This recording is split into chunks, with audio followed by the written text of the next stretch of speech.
This 3 days national webinar. University, Professor Bhavesh Goswami, who has kindly consented to inaugurate this webinar. Our respected principal of Arya Vidyapeth College, Dr. Pradeep Kumar Bhattacharya, always inspires and supports us to conduct academic discourses, and his presence today is encouraging. I welcome you, sir, to this webinar today.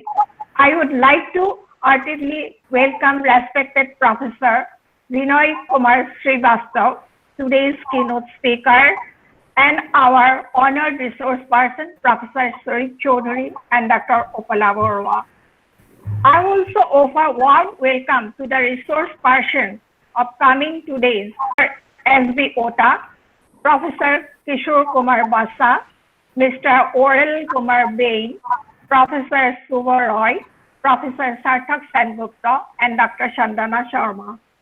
Your presence and participation will definitely make this webinar a great success. I also welcome the coordinator of IQAC Arya Vidyapeth College, Dr. Gitanjali Hazarika, our honored guest today, my dear colleagues, participants, and dear students. I hope that this webinar will be able to promote academic exchange of ideas and enrich ourselves, thereby making this program a great success. I once again offer a warm welcome to you all. Thank you. Thank you, Baidu. Thank you for your nice words. Now, we are happy that our principal, Dr. Pradeep Kumar Bhattacharya sir, is with us. Now, I request our principal sir to address the gathering. Good afternoon, everybody. Honorable Vice Chancellor sir from Cotton University, dignitaries, keynote speaker, and other participants from different parts of the state.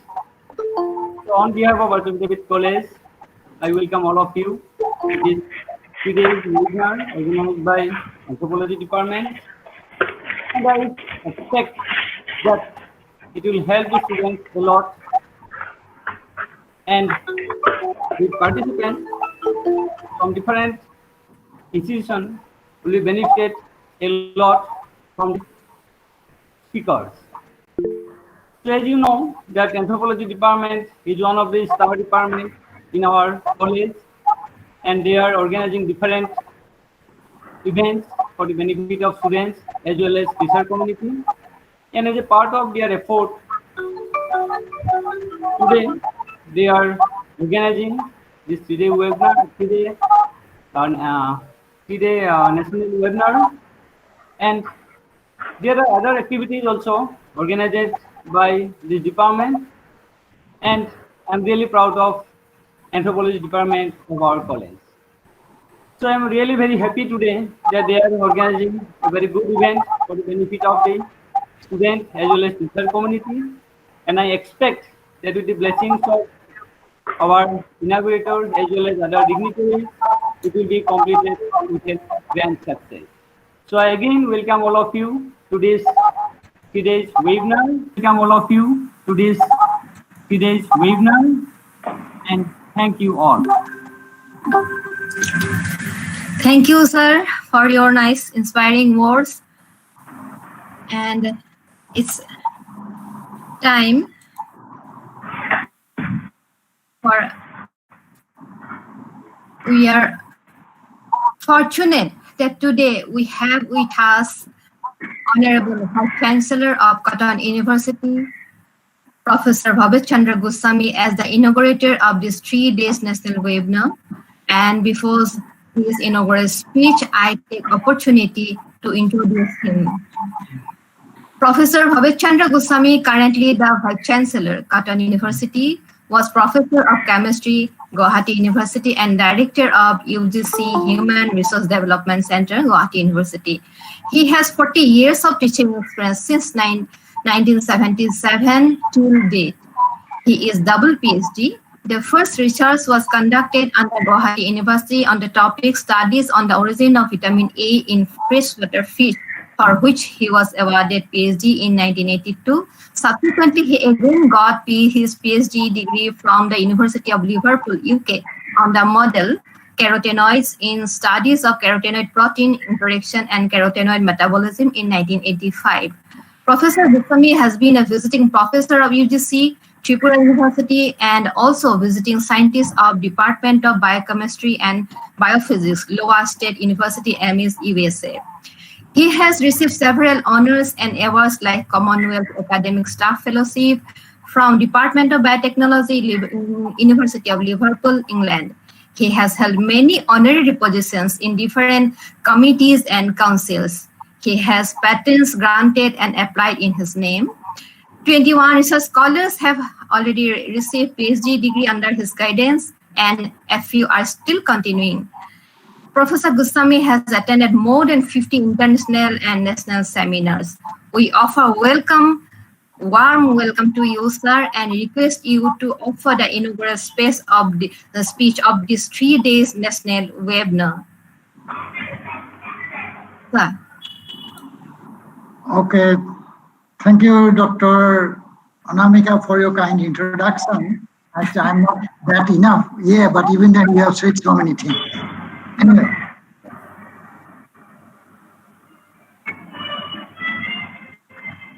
So, organizers, can you hear me clearly? Yes, sir. Yes. Okay. Yes. Okay. If something you just you can give me a call at my phone number, no problem. Sure, sir. So, organizers of this national webinar on holistic approach in anthropology,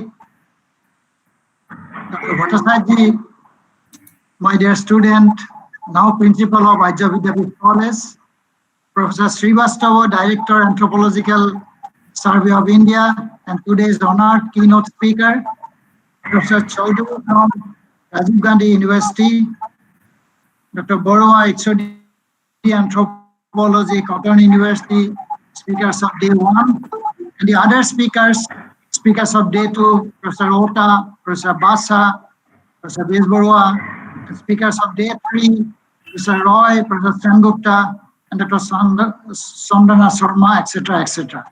And my dear participants from Assam and the rest of the country, and then the faculty members of Arya Vidyapeth College and the different educational organizations of Northeast. Basically, as I have been told that I am basically a biochemist, but I just thought that maybe I will just do a little bit interaction with you today. So the significance of anthropology lies in its holistic approach to the study of humans, both from physical as well as socio-cultural perspective, cutting across time and space. Dr. Anamika, কাৰোবাৰ এই mute কৰিব লগা হৈছে, অলপ শব্দ এটা হৈ আছে, এনেই বাকী ঠিকে আছে, এজনৰ কিবা এটা প্ৰব্লেম আছে, সেইকাৰণে অকমান কুকু শব্দ এটা হৈ আছে. Anyway, so the development of anthropological studies in many third world countries, including India, took place under the colonial patronage.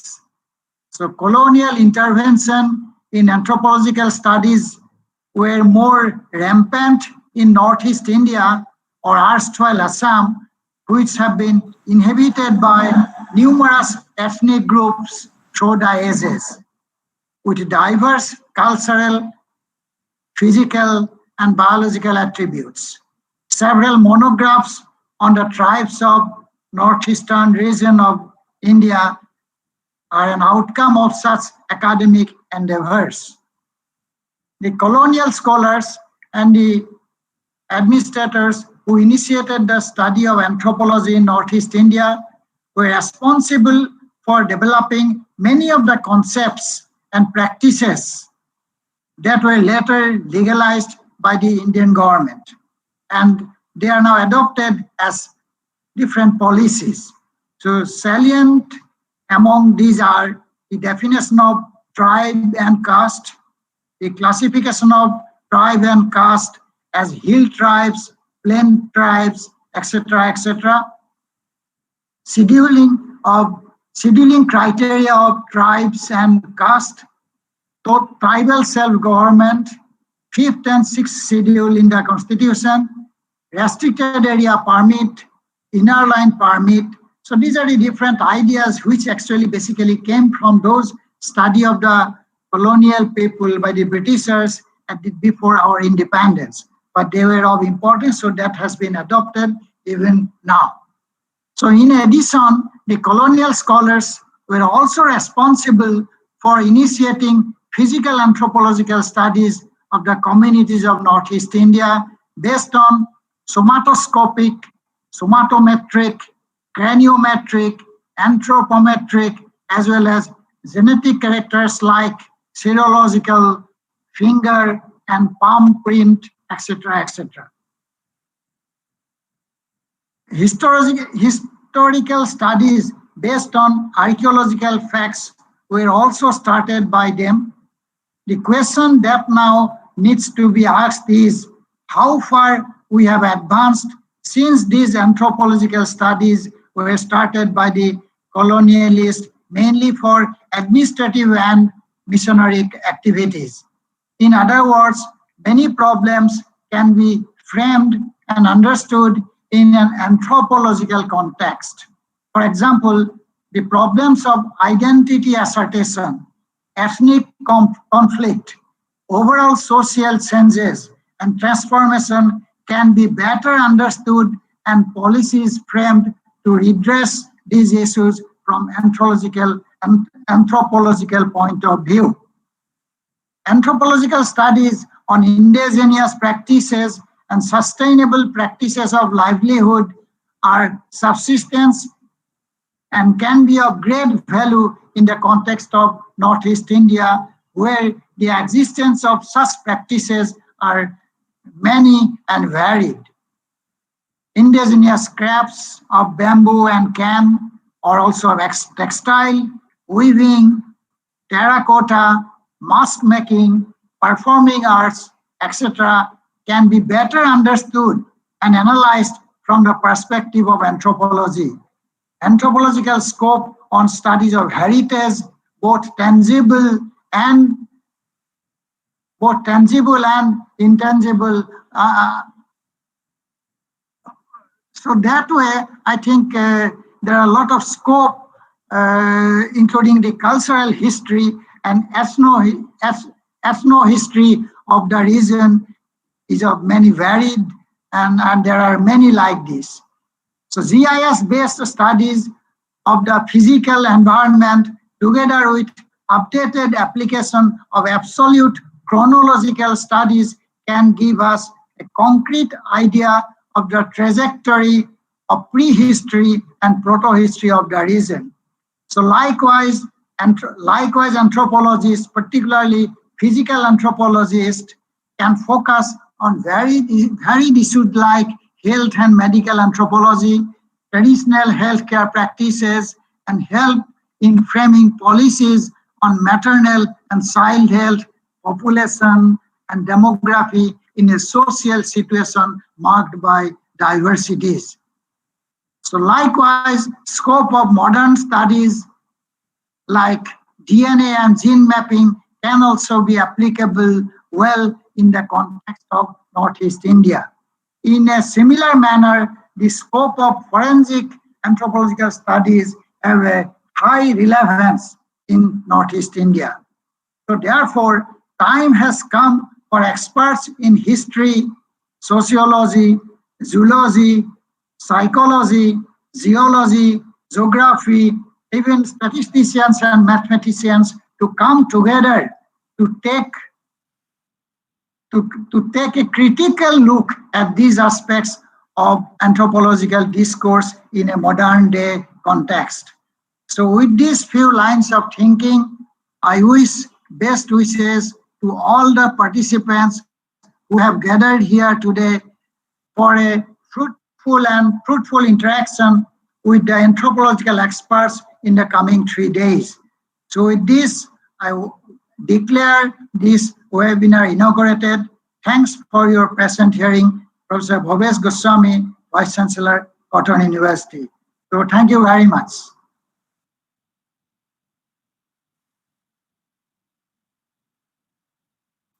sir.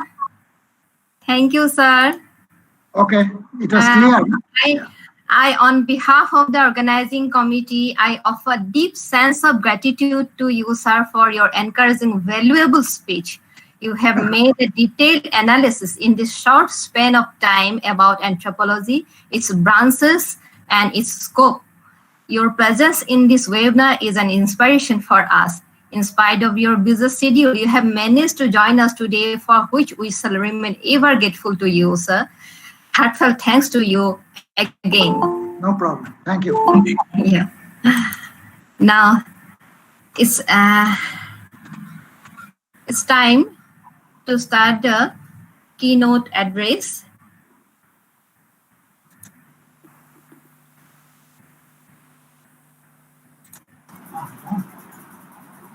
It's time for keynote speech and the first technical session. We proudly announce that today we have with us renowned anthropologist Professor Vinay Kumar Srivastav sir as the keynote speaker of this 3-day national webinar and also the resource person of this first technical session. The topic of this first technical session is social anthropology today, perspective on holism, advocacy and practice. Now, I'd like to request Dr. Jyotirupa Sharma, the Assistant Professor of the Department of Anthropology, Arya Vidyapeth College, to introduce Professor Vinay Kumar Srivastav, sir. Now, over to Jyotirupa. Thank you. And namaskar. A very good afternoon to all of you. It is my proud privilege today to introduce to you a renowned anthropologist, Professor Vinay Kumar Srivastav, currently the Director of Anthropological Survey of India. He was a professor in the Department of Anthropology till December 2017. He was trained in anthropology and sociology at the Department of Anthropology and Delhi School of Economics, University of Delhi. He earned his doctorate in social anthropology from University of Cambridge. Prior to his joining the department as a lecturer in 1985, he taught sociology in Hindu College and was a teacher in charge of the Department of Sociology there. He was appointed as a principal of Hindu College from March 2010 to 2012, while on Lien from the Department of Anthropology. He taught courses on anthropological theory and methods, urban anthropology, medical anthropology, tribal and peasant societies in the department. Professor Srivastava was awarded numerous honors and fellowships, like the Science Merit Award, University Gold Medal for being the highest rank holder in anthropology, All India Postgraduate Scholarship from 1972 to 1974, National Scholarship from 1974 to 1976, Srimati Kunda Datar Gold Medal for being the best candidate in MA Sociology, R.D. Sanwal Memorial Prize for getting the highest marks in MA examination in Sociology, Fellowship under the Faculty Improvement Program 1979, National Scholarship to Study Abroad, Government of India 1980, Commonwealth Scholarship to Study Social Anthropology at Cambridge, UK 1988, Rashtriya Shiromani Award 2006, Delhi Telugu Society for Distinguished Work in Anthropology, Postgraduate Research Award, University Grants Commission 2006. And Professor Srivastava was appointed as Director of Anthropological Survey of India in the month of March 2017. We are very happy to have you in our midst, sir, and a warm welcome to you. Thank you, sir.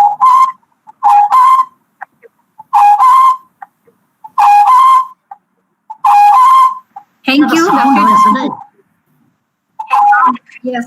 Someone, I request all the participants to mute their mic.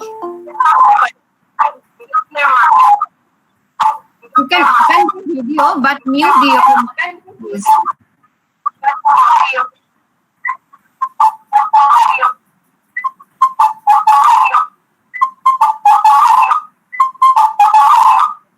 Now,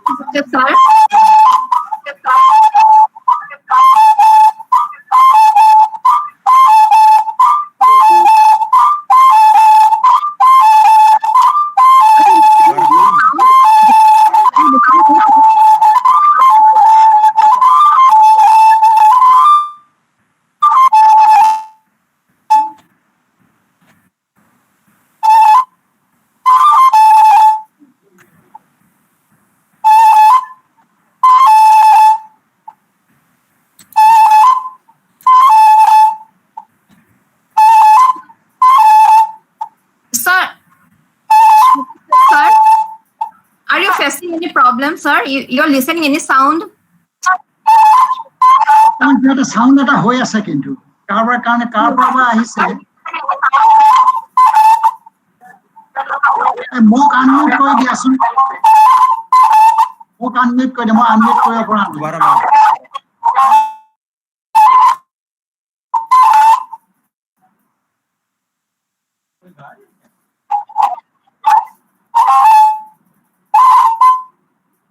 ये हमारी तरफ से हो रहा है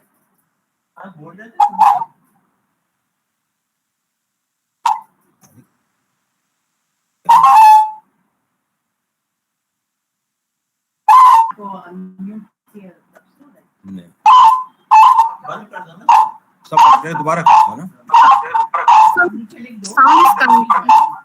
I'm checking. Itke komise nike sound to? Komise, we can start now, I think. Yes. Professor Vinay Srivastav, sir.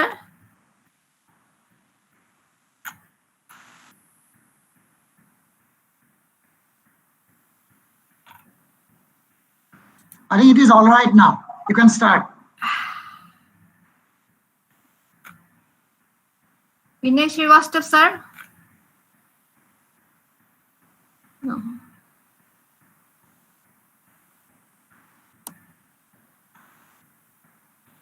Where he?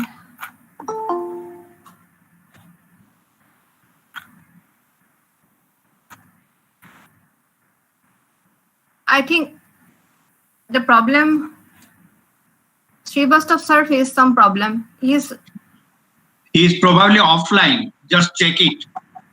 Yeah.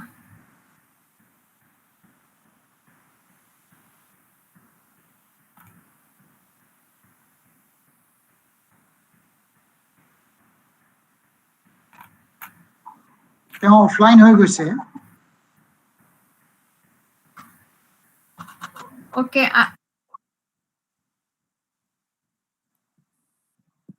You may call him.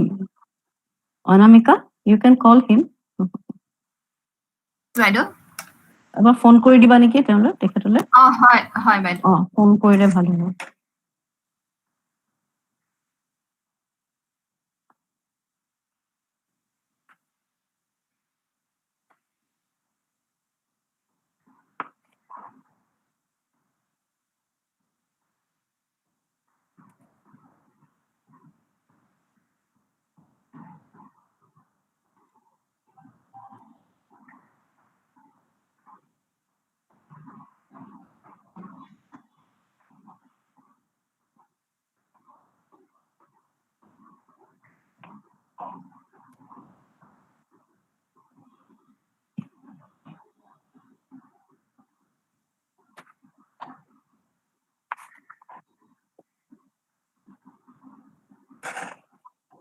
they can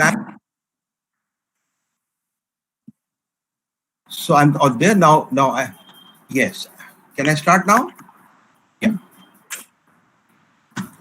so good afternoon to all of you and my regards and my best wishes to all of you honorable principal of Arya Vidyapeth College honorable vice chancellor of Cotton University the head of the anthropology department of the college the convener of the IQAC of the college and the rapporteur so I welcome you to this seminar on holistic anthropology and I have been asked to deliver what is called the keynote address so I thought that my keynote address should begin with this whole question of holism in anthropology.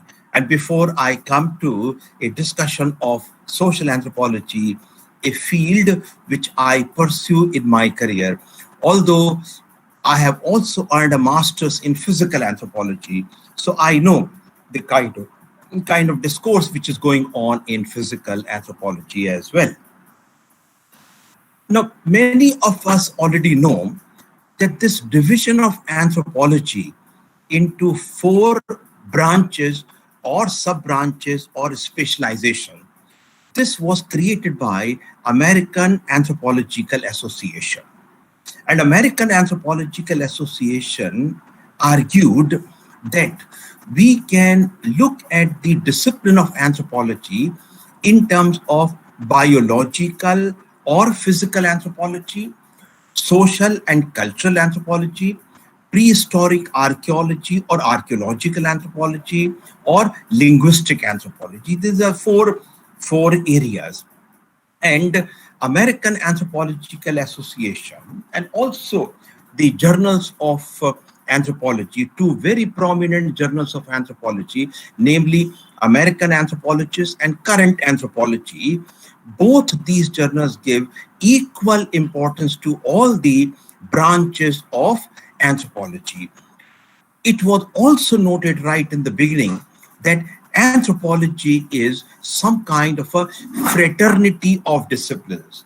And therefore, because it is a group of discipline, because it is a fraternity of discipline, there is always a problem and there's always a likelihood with respect to the integration of anthropology. So the question is bound to come up. The question would be how anthropology could be one discipline and how anthropology can share the same interest. The definition which was given to understand anthropology, a definition which has been used again and again, the study of man in time and space, a study of man with respect to biological aspect as well as the socio-cultural aspect. This definition has been pointed out again and again just to say that all of us, whether you happen to be a physical anthropologist dealing with the biogenetic variable, or you happen to be social or cultural anthropologist, or you happen to be dealing with the diversity of languages, or you happen to be dealing with the prehistoric excavations and the understanding of the culture, whichever discipline you take up, you are all concerned with human beings who are spread in space and time. Therefore, a very famous statement which is oft quoted is from Clyde Clarkhun. And the statement is, anthropologists study human beings wherever they are found, in whichever condition they are found. They study human beings in the past, they study human beings in the contemporary time, they study human beings as they have evolved. They also study the futuristic aspects of human being, what is sometimes called the anticipatory anthropology. What is going to happen? So what is going to be the future of evolution? Are we going to evolve in times to come? So these are the issues.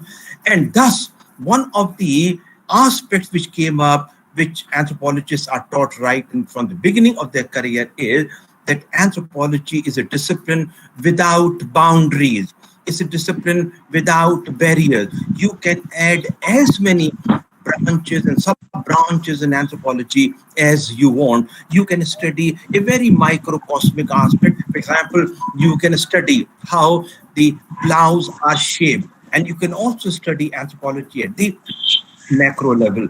So you can move on from one discipline to the other discipline. One of my teachers, who happened to be in the Department of Anthropology, he wrote a paper. He was Professor I.P. Singh, and he wrote a paper in which he counted more than 100 specialization sub-branches of anthropology. Hello, my humble submission that kindly mute your videos.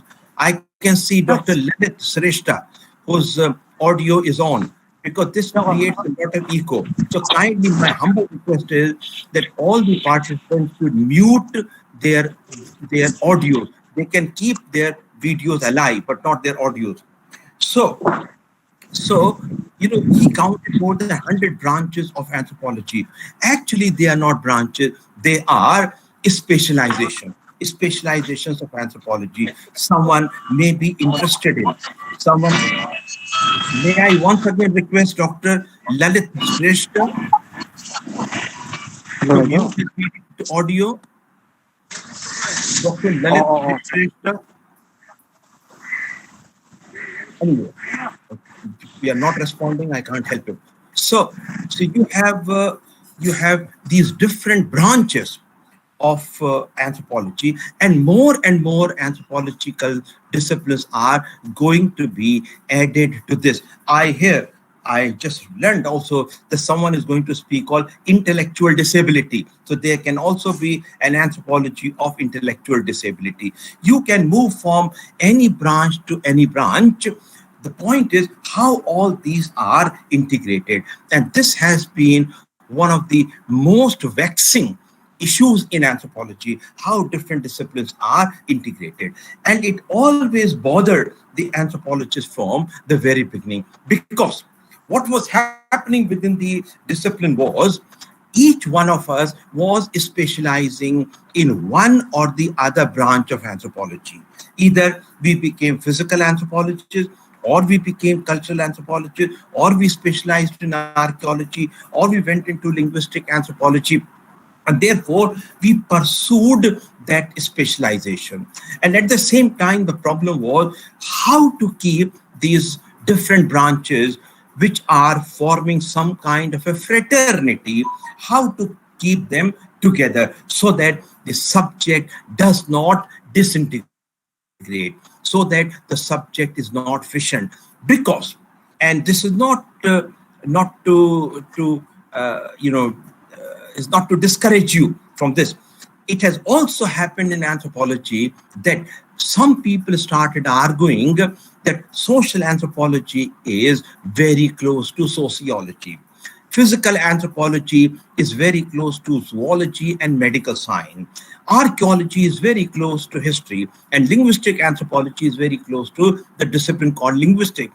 If this is so, then what is the whole logic of keeping the discipline together when sociologists and social anthropologists can go together, zoologists and physical anthropologists can go together, archaeologists and historians can go together, linguists and linguistic anthropologists can go together? Then what is that which gives unity to the discipline? This has been, I repeat, this has been one of the most troubling questions, and there has been something called identity crisis in anthropology, and often it comes up. There are two things which are happening here. And in case you read some of these journals very carefully, you would find that two things are happening. Number one is some anthropologists just do not bother about it. They keep on pursuing their branch of specialization, not worrying about what is happening in the other branches of specialization. So it is almost like this, that we are living together but independently. We are living together but separately. So in any department of anthropology, you would find there are people who are working on molecular genetics, and they are highly specialized laboratories. You come to Anthropological Survey of India and you can have a glimpse of these highly sophisticated laboratories. And you also find that the same anthropologists are studying peasants' revolution. They're also studying identity crisis among the tribe. And they are also studying how, say, for example, Neolithic cultures evolved in India. And they're also studying how languages, how languages are learned and how they are transmitted, how oral cultures work. So you find all is happening in the same department of anthropology. I'm not suggesting that this kind of specialization is not there in other disciplines as well.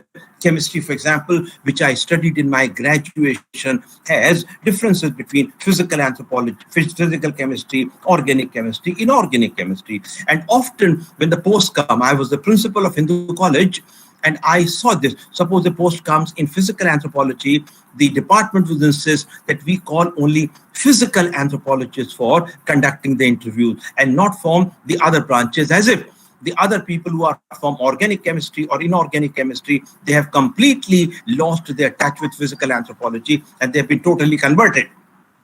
But that kind of a thing is not there. The same kind of a thing comes up.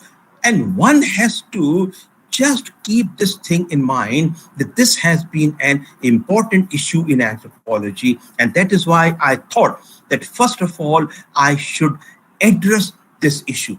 Now, when this problem came up, that how to have an integration of the discipline, how to have the unity of the discipline, not only that we live together, not only that we pursue our own specialization, but we are cogently, we are in touch with the other discipline. So I, as a physical anthropologist, collaborates with social anthropologists. I, as an archaeologist, collaborates with physical anthropologists, and we carry out the projects and the works together.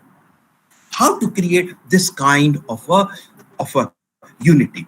Now, many suggestions came. One of the first suggestions which came was that let there be certain kinds of common seminars.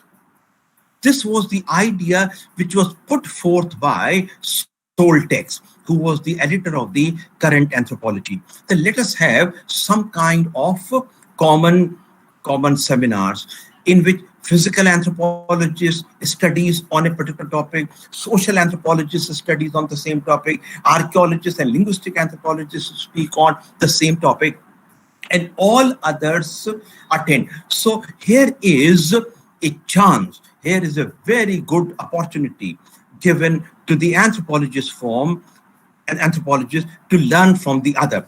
And when I was a student at the University of Cambridge, when I was doing my doctorate, we had so in medical anthropology, and the second one, which is the socio-cultural expression. And I think the teachers, who are attending this, they may be aware of one of the finest studies which was done on the neuromuscular ailment called Kuru. Kuru, which I think every anthropology student should know the entire case study, which is a fascinating case study of how this neuromuscular disability, neuromuscular disorder, this was caused by a particular cultural practice. For many years, it was not known. Women and children, they belong to a social group, but not a genetic group. Therefore, people became skeptical. Skeptical means doubtful. They became skeptical of the fact that it could not be genetic, or it may not be genetic. There could be some other kinds of factors which were responsible for this. And it was later on, it was found sometimes in 1967 or so, it was found, and the work of Shirley Lindebaum is recognized as one of the pioneering works. It was found that it was happening because the foray people were eating dead human bodies. They were cooking the bodies, barring perhaps the gallbladder. They were cooking it, and the brain was being eaten. And the practice was that all these women, they will sit in a group, some kind of a round circle, round manner. They would sit, and the cooked brain will be kept in between. And these women will just pick up a little bit of brain material, the cooked one, and will eat. And it was done because of two beliefs. The first belief was that the dead will be able to get a release from this world. They will be able to move to the other world very well. And second one was the concept of mana, to acquire the strength of the person who has died. So if I have taken a little bit of the brain material, then I would be able to get that kind of a strength. Now, this is what was happening.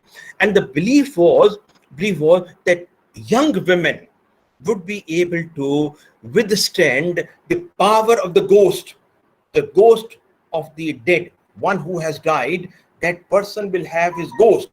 And the young women, they are able-bodied women, they are strong women, they would be able to withstand the power of the ghost. That is why young women. And it was found not only by these Australian migrants who came in search of gold, but by others also. It was found that there were some villages which were virtually left without any young woman, without any woman in the stage of fertility or fecundity, because they had all died. Now, the women used to eat in a circle, and the children used to be around them, the small children. So some tidbits of the brain was given to them, and the children were also the sufferers.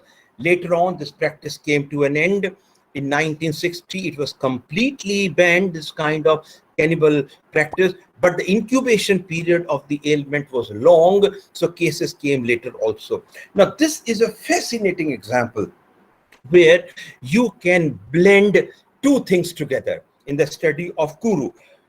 Number one, the social and cultural practices of the people, which have to be understood in terms of other kinds of beliefs or the constellations of beliefs and practices. This is number one.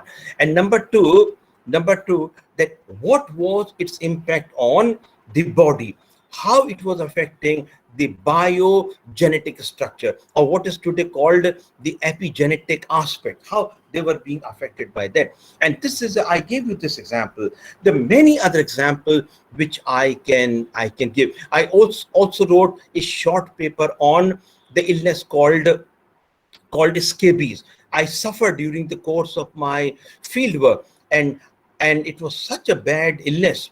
I was working for my fieldwork in the western part of Rajasthan, and the moment I would take off my clothes in the evening, I used to have all kinds of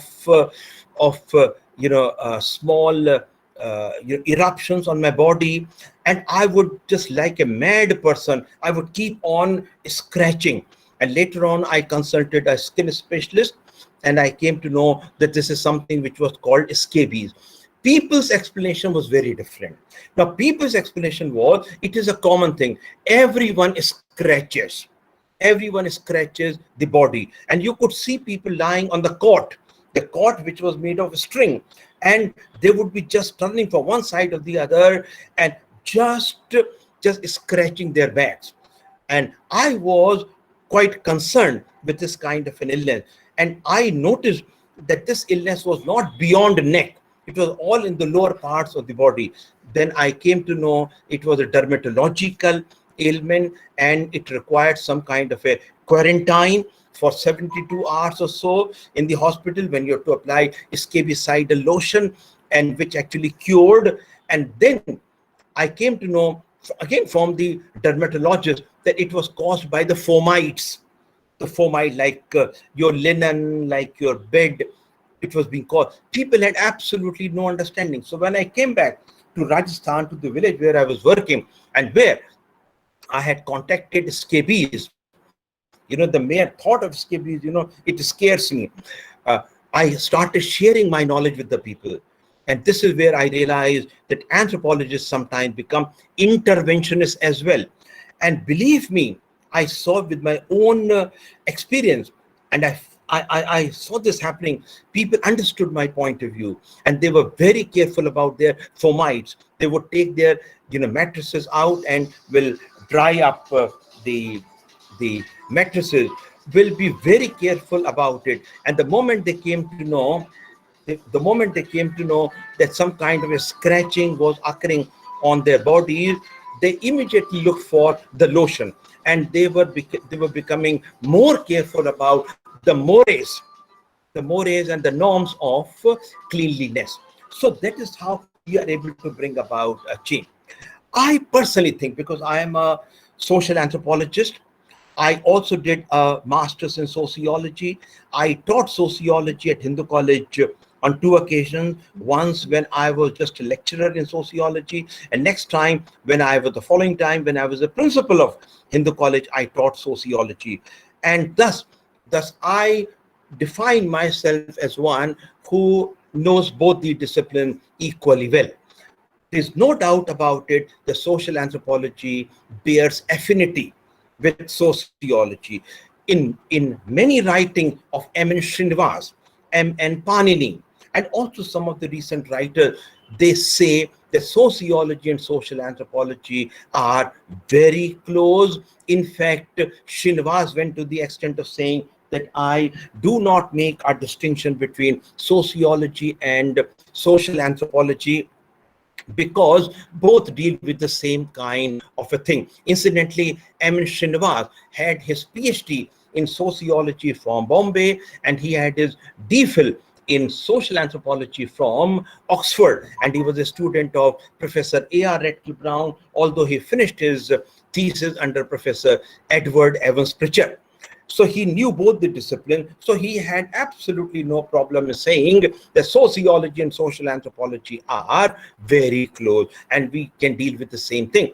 Now, my observation at this point is, and where I am once again bringing the aspect of holism, my point here is social anthropology is a part of anthropology. Social anthropology is not the whole discipline. Sociology is the whole discipline. So when you compare social anthropology with sociology, it amounts to what is called syndochic fallacy, by which we mean you compare a part with the whole. And this kind of a comparison is unjust. This kind of a comparison is not proper. If you have to compare social anthropology, compare it with other branches of anthropology. A part should be compared with part, whole should be compared with whole. What I want to say is social anthropology thrives. So does physical anthropology. So does archaeology. So does linguistic anthropology. Social anthropology thrives, is able to live in the company of physical anthropology and other branches. Therefore, when a social anthropologist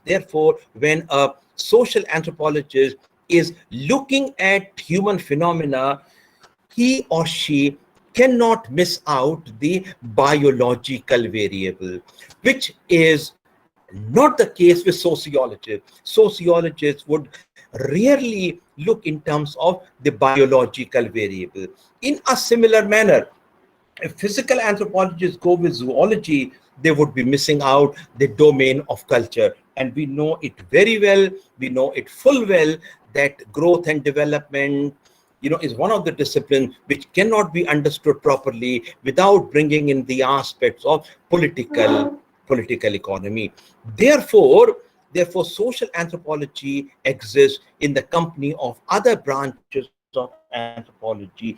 We are always aware of the fact that human living is shaped by our biological endowments. It is shaped by our past, both prehistoric past and the historic past. And man is the only animal, or human beings are the only animal who speak, who have language. Other animals do not have. They may have some kind of they may have what is sometimes called a meta language. Chimpanzees, for example, they have some kind of meta language. But when it comes to proper language, it is human being, and human beings are not able to develop these languages.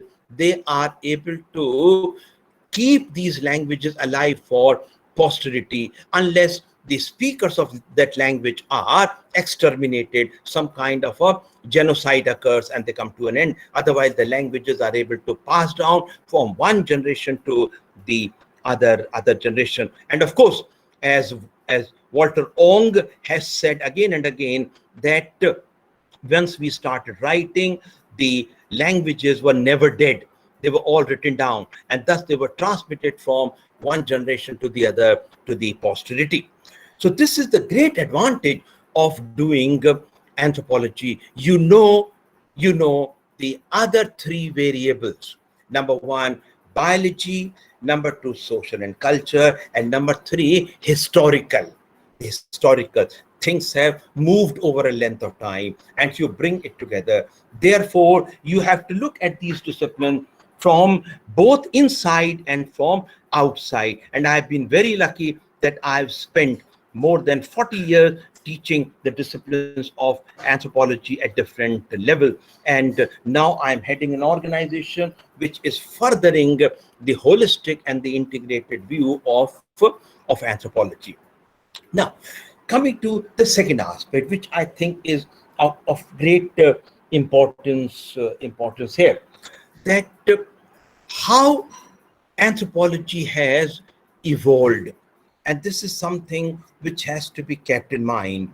You sometimes speak of Northeastern societies, and suppose they had this seminar being held, let us say in Kerala, they would speak of the tribal populations in Kerala. When you have this seminar in Andhra Pradesh, they will speak of the communities in Andhra Pradesh. And you find that this kind of a regional, local understanding within anthropology. I have seen in my career, I have seen the students who come from northeastern part of the country, and I've supervised many of them for MPhil and PhD.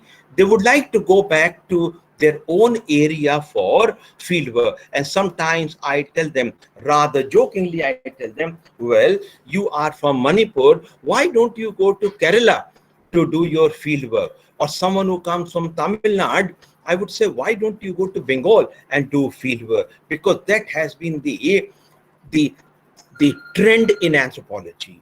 You know, there's a book which I think all these anthropologists attending the webinar, they know. There's a book written by John Beatty called Other Cultures. And by this title, Other Cultures, what he means is the study of the other. And who is the other?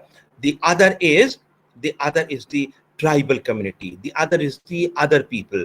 Those who are different from the self. And self here is the Western society. Those who are different from that. That is why in the growth of anthropology, in the history of anthropology, you find anthropologists moving to thousands of miles away for collecting their information. They were looking, to the world which was non-Western. And you have hundreds of examples of these people, these anthropologists who went to areas which were virtually inaccessible, areas which were inhospitable, and many of them in fact had terrible experiences during their fieldwork pertaining to health, pertaining to adaptation. But the anthropologists were unfazed, to use this word. They did not want to go back, and they lived in those kinds of situations for a long period of time, something which has not happened in other disciplines. I can bet with you on this count, the kind of hardships which anthropologists have taken, and the kind of hardship they have undergone to collect the information, going to areas which were far away. And it is said in our discipline that if there is anything which is cardinal to anthropology, it is field work. It is field work, going and living with the people in situ. In situ means in their natural environment, in their natural context, and then studying it. Anthropologists are always wary. Anthropologists are always doubtful of what people say, because they know very well that what people say is what is socially desirable. So if I ask you, say for example, if I ask you that, have you ever cheated in examination? Your answer will be, no, I have never done it. And suppose I ask you, do you brush your teeth before you go to bed? Your answer will be yes. Although you know the truth, you may have cheated in examination, or you may not brush your teeth before you go to bed. You know what the truth is, but the answer you will give me is what is called socially desirable answer. In fact, we have in the understanding of human behavior, we have something called social desirability syndrome, that how we speak in terms of things which are normatively correct, things which are socially correct, and things which are socially desirable. If it is so, then perhaps what is more important is look at the behavior of people in their actual context, where they are, to know the reality with which they are confronted, to know how they respond to that. What actually happens in situ? In situ means where the things are. This has been a great contribution. In fact, I tell all the young students who come to do PhD with me, I always tell them what you have to do is that you must read at least one ethnographic account each month, one book on a particular community each month, and just do not remain obsessed with reading material only on one area, because anthropology is a comparative discipline. Anthropology is understood as an observational science, anthropology is understood as a comparative science, and anthropology is understood as a generalizing science. We want to know about human society as a whole. But in the growth of anthropology, we pass through different phases. Surely, anthropology grew in the environment of colonial rule, whether it was in Africa, or it was in Asia, or it was in Oceania, or it was in other parts of the world. It was in the colonial environment that anthropology grew. And the saddest part was that anthropology was used for collecting information about the local communities, so that these communities could be administered very well. That was the whole idea, so that you can extend your colonial rule. There was no anthropology at the time. Anthropology as a discipline came much later, but there were people who were interested in the other, as I just told you, on communities which were non-Western, communities which were under the colonial rule. And thus in 1874 came the famous book called Notes and Queries on Anthropology. And this book called Notes and Queries on Anthropology was written. It is still available. The reprints of this book have come.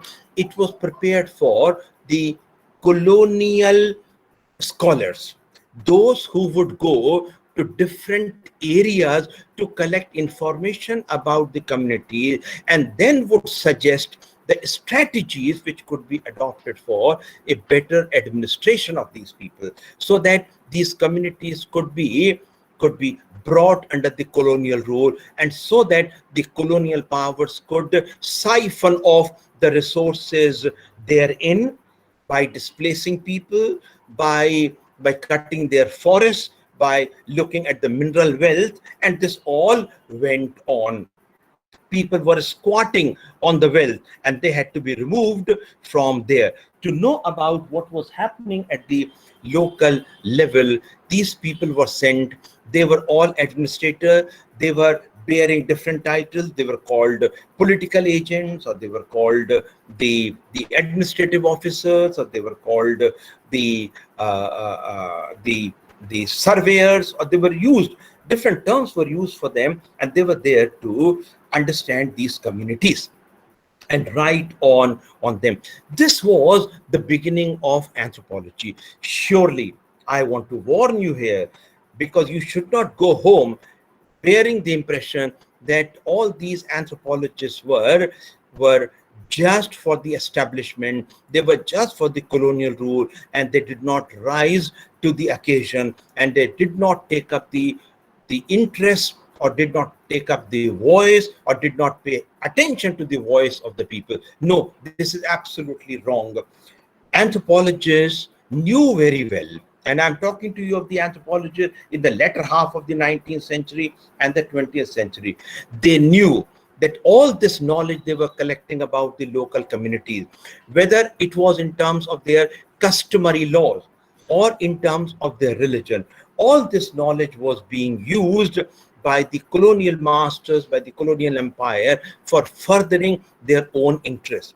But they also knew that the people were suffering because of that.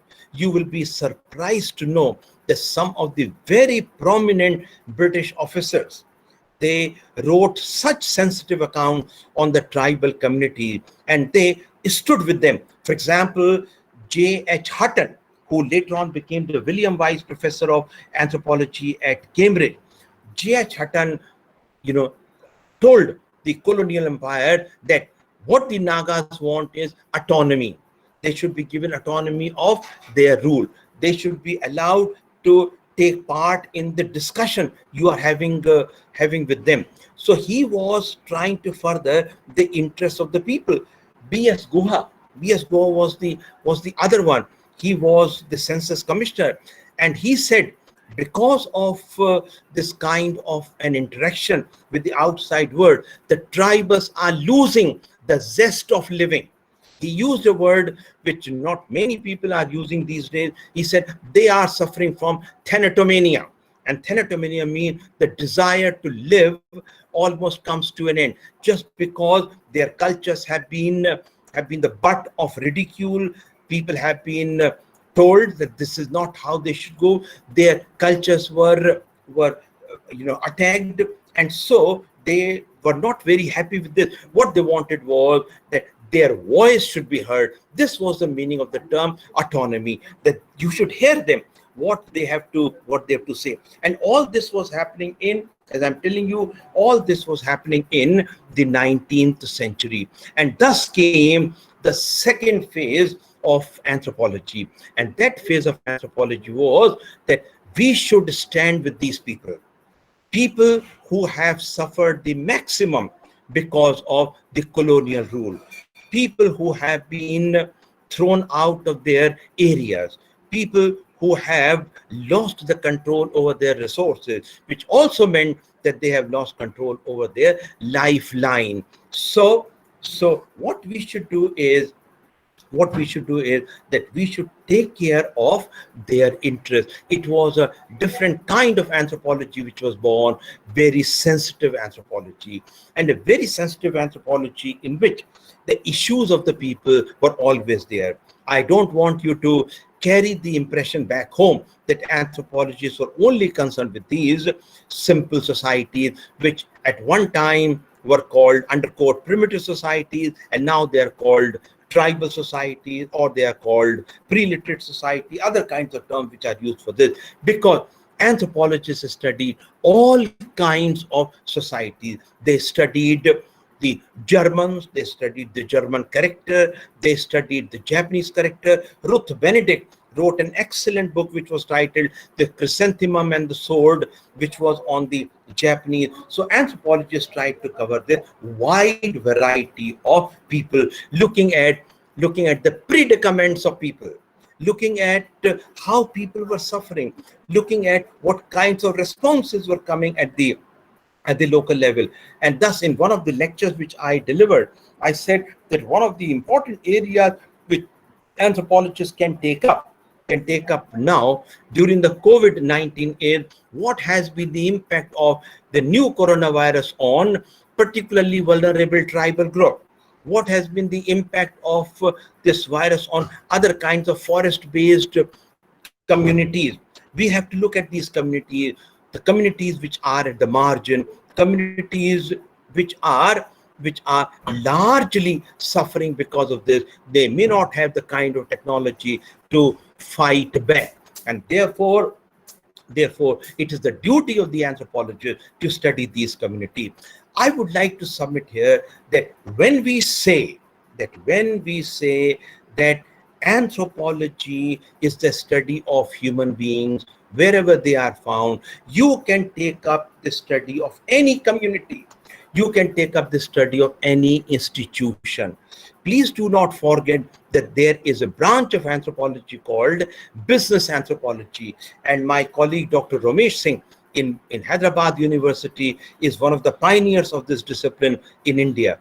You can study the banks, you can study hospitals, you can study neighborhood, you can study football game, you can study anything, making use of what is called the anthropological approach. And the first aspect of anthropological approach with which I would try to come to the close of my lecture, the first aspect is, and this has been very beautifully developed by Professor T.N. Madan, who was my teacher, that when I am looking at you, I begin with this analogy.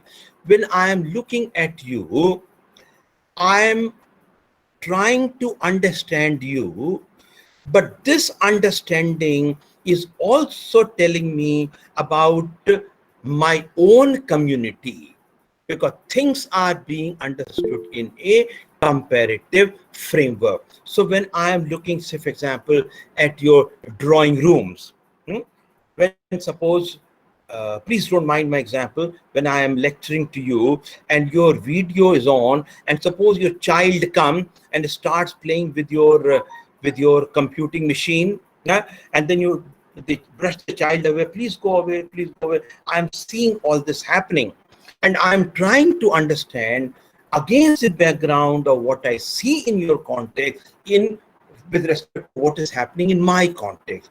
Therefore, when I understand the other, I understand the self also. This was a point which was very well developed by Louis Dumont, who wrote a book called Homo Hierarchical. It was a book on caste system. It was a book on collective living. And Dumont says right in the beginning that my understanding of caste system, where there's a collective living, where caste is the overwhelming and the overarching institution, this is actually telling me about individualism in the West. So I'm understanding caste system, but this understanding is also driving me to understand individualism. That is how I'm understanding things in some kind of a comparative context. Professor Madan called it mutual interpretation of culture.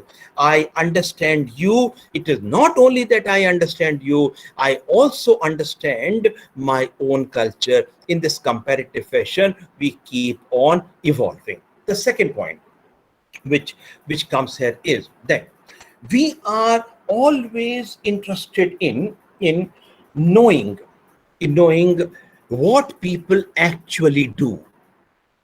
We are not interested in just understanding what they say. And for knowing what they actually do, we have to go and live in their midst, live with them for a long period of time, so that we understand how meanings are shaped at the local level. We have to understand the language. We have to adapt to their lifestyle. This is what is called ethnographic fieldwork. And I'm very proud to say this, that anthropologists are known for this, and anthropologists have transmitted this kind of an understanding to other disciplines.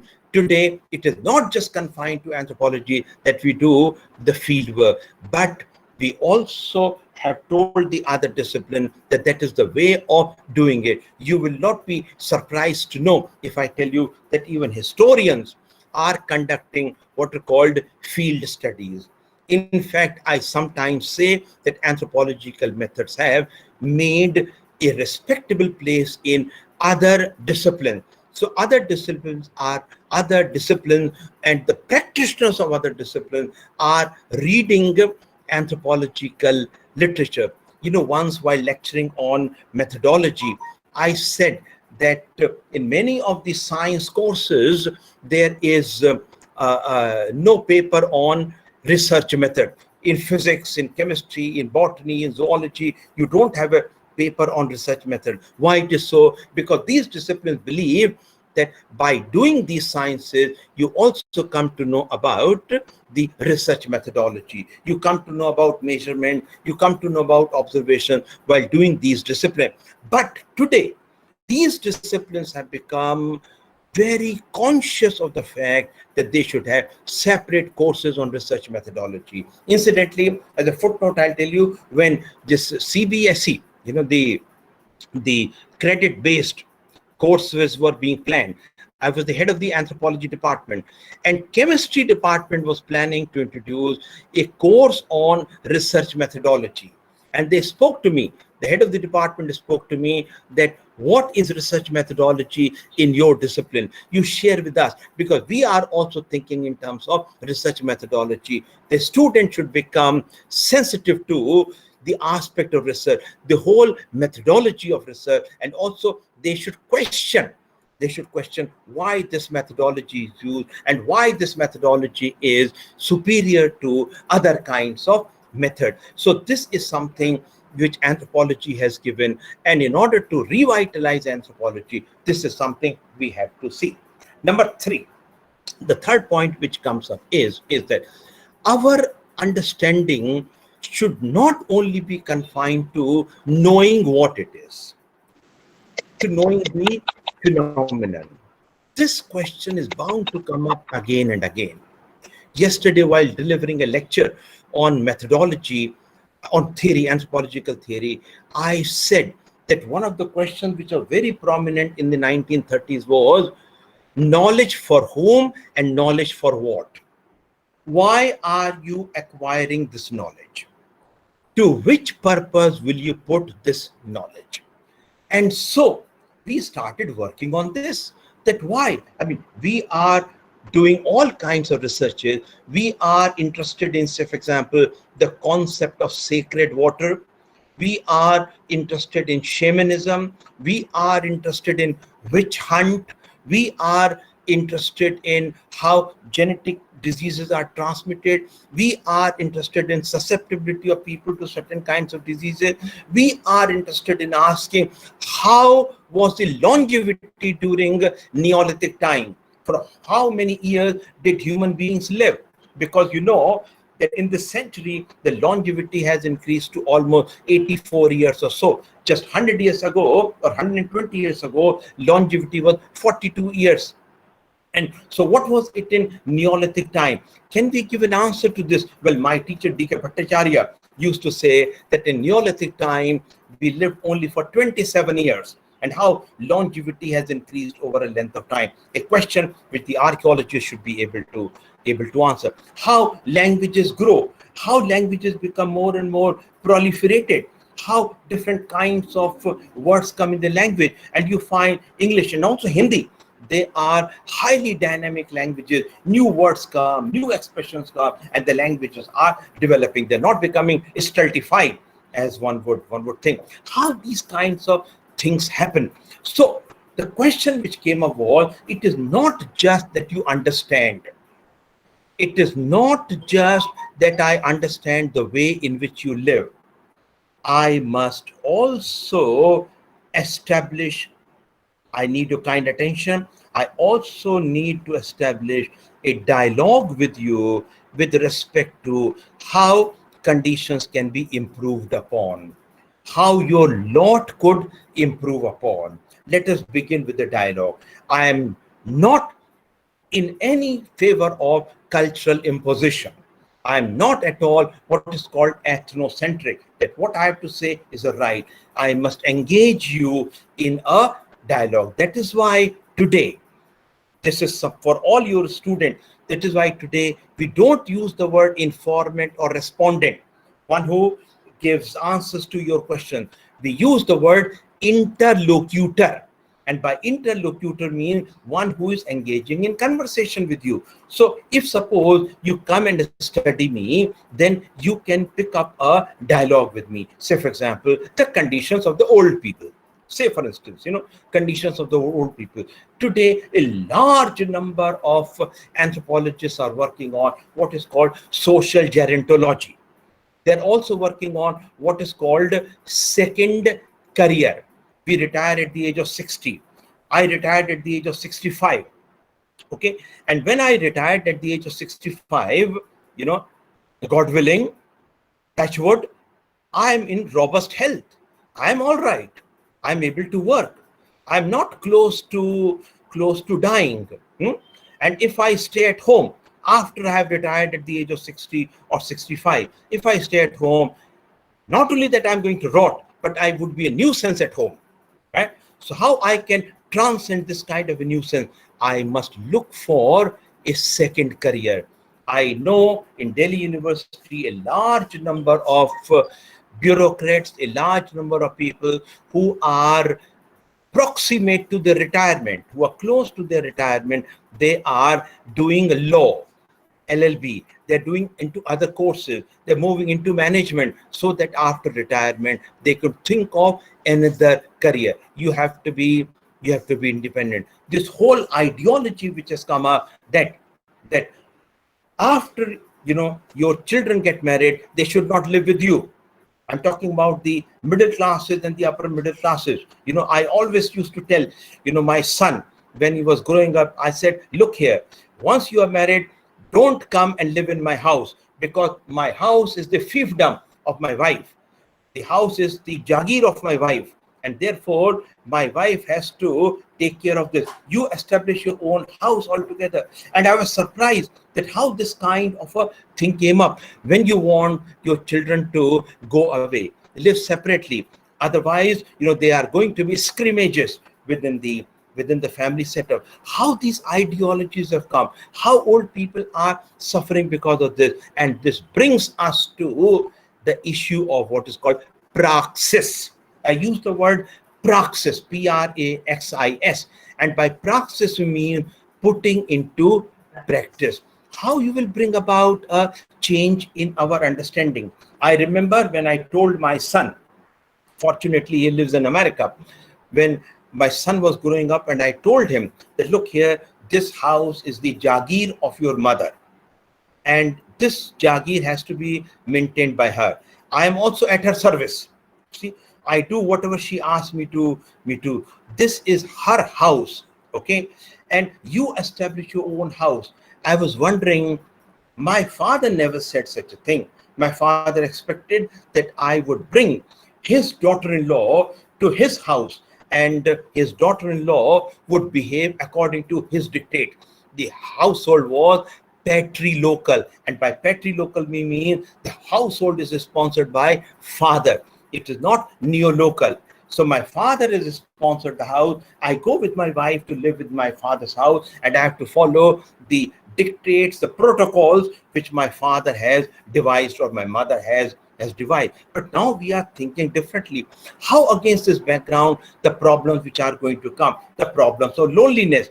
One of the major problems of nuclear families is the loneliness of the nuclear family people, and especially affecting the growth of the children, affecting the socialization of the children. And children do not come to learn about the past, past stories which they used to learn from their grandparents, maternal or paternal.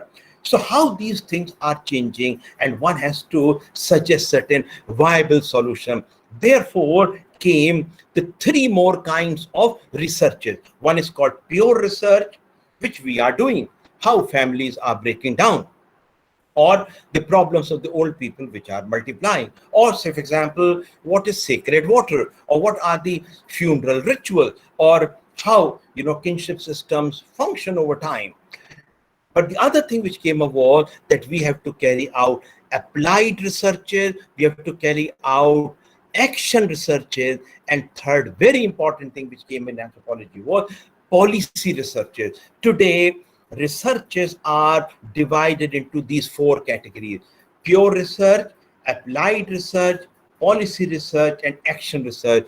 The acronym which is used in anthropology is PAPA. PAPA. The first P is for pure research, the first A is for applied research, the second P is for policy research, and the last A is for action research. Putting this knowledge into practice. But whichever suggestion you give, whichever point you put forth, that point must be in line with your understanding. And that is why anthropology become very viable. Finally, and this is where I'm ending, because I've received a phone call from Dr. Anamika Gogoi, which actually is an indication that I must wind up. So I have this bad habit of going on and on because I enjoy the lecture. I don't know about you, but I'm really enjoying it. So now coming to the last part, which I want to state here, and this is a concern, this is a cause of concern for us. In this write-up or in this lecture, I have tried to tell you why I use the word write-up, because all this is being recorded and tomorrow it will be transcribed and written up. I have tried to emphasize on the importance of anthropology and also different dimensions of anthropology. What I find, and I note it with dismay, that number one, anthropology departments are gradually shrinking. Anthropology departments are gradually drying up. Posts are not being filled. Some of the well-known department, well-established department which have made outstanding contribution to the subject, these departments are gradually shrinking. And as a result, what is happening? Number two, that anthropologists are becoming more and more cloistered, more and more, as Thomas Highland Erickson said, more and more inward gazers, which means they are becoming more and more cocooned. They don't want to interact with the outside world. So they are becoming so, so pigeonholed, living in their own territories, that they don't want to step out, thinking that their knowledge is not required by the outside world. We have not developed what is called public anthropology, speaking to the public, speaking to the Honorable Vice Chancellor who is a biochemist, or speaking to your principal who may be from some other discipline. We are shy of doing it. This kind of inward gazing which has come up. Now comes the third point. We should be very happy, and I'm very, very happy with this.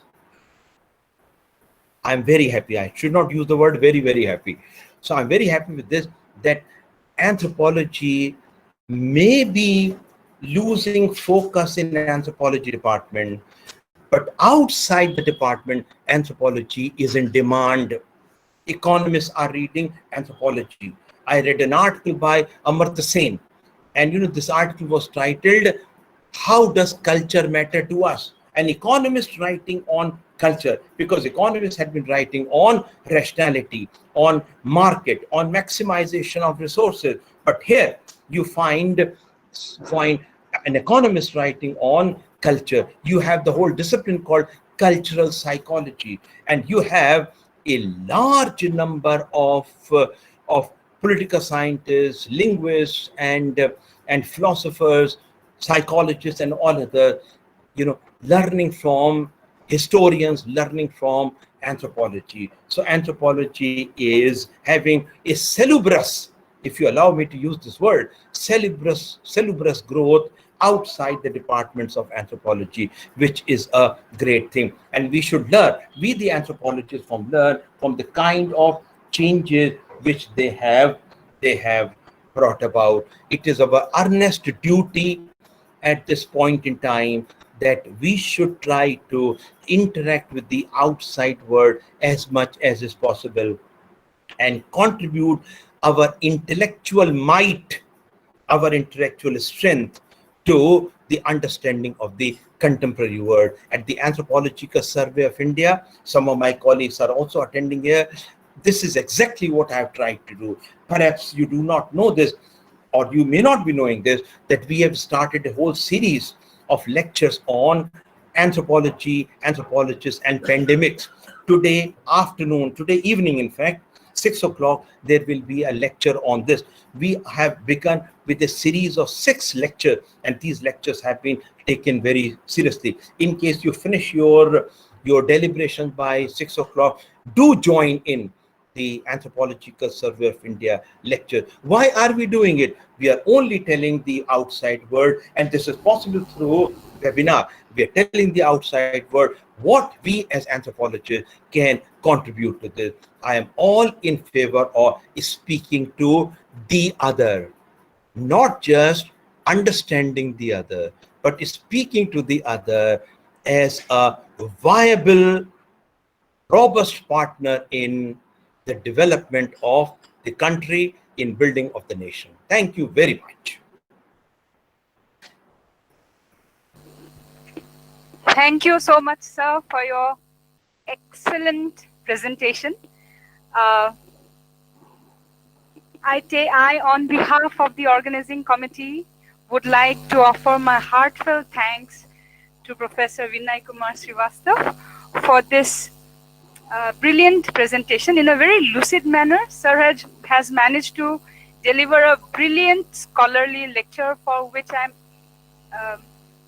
I'm very deeply grateful to you, sir. Can I have a comment? So yes, sir, please. Yeah, Professor Srivastav, it was really nice. I enjoyed your talk. And maybe sometime you have to come to Guwahati physically, not virtually. I will call you. Well, Honorable Vice Chancellor, sir, Yes. Professor, you know, my daughter, I have one daughter. Well, all the women except my wife, all my daughters now. So Okay. my daughter lives in Shillong, and I go to Guwahati very often. And in Okay. fact, I'm on the committee of Special Assistance Committee of Guwahati University. Um, and I've been in touch, and I have, you know, in the early days, just to share with you, in early days, when I was a young man of 28 or 29, I Okay. came as a visiting teacher to Assam Administrative Staff College, which was Oh, in Jawahar Khanapara. In Khanapara. Yeah. And I remember it was during the days of Bihu. I came on 4th of April, that was in 1987, and I stayed in Guwahati till 28th of April. Every day I lectured, and some of the people whom I taught, I'm in touch with them. I mean, some of them whom I remember very fondly. One of them is Bhaskar Jyoti Mahanta. I think he Yeah. is, He's the DGP now. and Tapan Deka.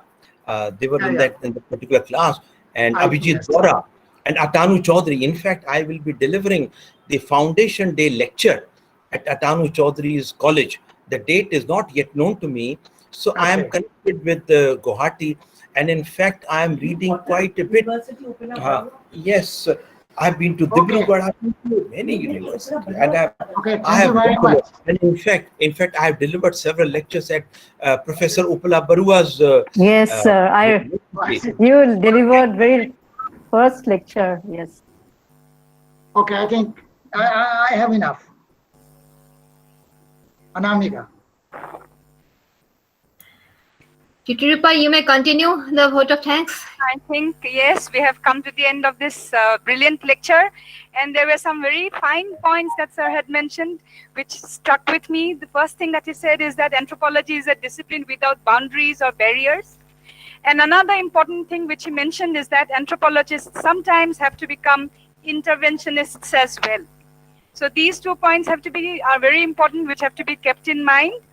And there are a few messages in the chat box commending sir's lecture, but I think we are short of time, so I don't think we'll have any time for interaction, and then we shall have to proceed to the next lecture. Thank you so much. Thank you so much, sir. Thank you so much, Chitrupa. Thank you, Sir Srivastav, sir. We are really grateful to you. We will remain always grateful to you, sir. Now we are coming to the second technical session. For this second technical session, we have invited the renowned anthropologist, Professor Sarit Kumar Chaudhary, sir, and sir is among us now. I would like to take opportunity to introduce sir in front of the gathering.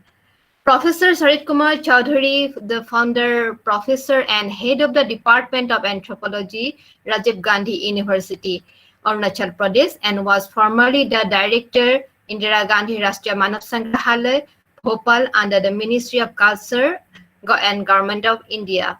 Professor Chaudhary is a renowned scholar who received the Young Scientist Award from Indian Science Congress Association. He was awarded PhD from RG University, Itanagar, Arunachal Pradesh. He was postdoctoral fellow for 2 years in School of Oriental and African Studies, SOAS, UK, under University of London, and worked for 5 years in collaboration with SOAS, British Museum, RG University, and CCRD. Professor Chaudhary worked for 7 years in Anthropological Survey of India. He headed the International Scholars Cell and a new research center of Rajiv Gandhi University, Arunachal Pradesh, established by signing MOU with Maulana Abul Kalam Azad Institute of Asian Studies, Kolkata. He has published more than 60 research papers and edited 10 books. His latest publication is titled Fieldwork in South Asia, Memories, Moments, and Experience, jointly edited by Dr. Suchitra Sen Chaudhary of CUJ, Jharkhand. He has visited various academic institutions of Italy, Germany, UK, Netherlands, Ireland, Thailand, Vietnam, Cambodia, Singapore, and Nepal. Professor Chaudhary has guided several PhD and 28 MPhil scholars for getting their degree. He is a member of think tank in the Ministry of Culture, Government of India, to advise government on the matters related to the field of anthropology. Now, I'm really very proudly announce that sir is among us now, and the next session will be continued by him. Sir, may I request now to start your session?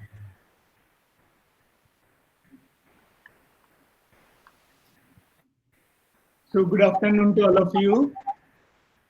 Can you listen to me? Yes, sir. Yes, sir. You are audible. Honorable Vice Chancellor of Cotton University, Professor Bhavesh Goswami, Principal Arya Vidyapeth College, Dr. Pradeep Bhattacharjee, Head of the Department, Dr. Bandita Mehdi, all distinguished faculty members, the coordinator of the IQAC cell and the convener of this 2 days national webinar, Dr. Anamika Gogoi-Duara.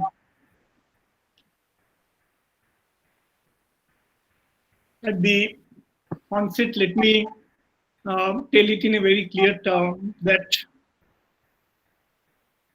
I don't know, after Professor Vinay Srivastav, it was very difficult to speak the way he has narrated the whole issue in his keynote address, moving back and forth to the discipline of anthropology, its growth, and in terms of its contemporary, the emergence of different kinds of new opportunities within the discipline.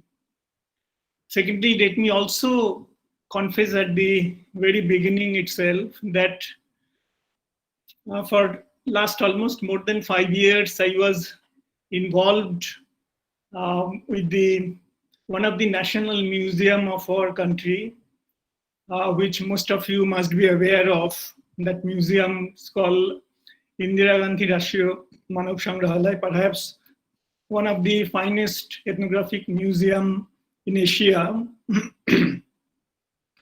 So in the process, what we understand in terms of the strict academic involvement in terms of teaching, research, and day-to-day communication, I was away from that field. So it seems to me, in taking Professor after Vinay Srivastav and my absence from what we call the hardcore anthropology, placed me in a doubly disadvantaged position. But then later, let me try to get some courage and try to see what I can ventilate in terms of what you have given to me in relation to the idea of anthropology of holism, or the holistic approach in anthropology. Professor Vinay Srivastav has rightly talked about at the very beginning, taking from the Clarkson's remarks that anthropology is a discipline without boundaries.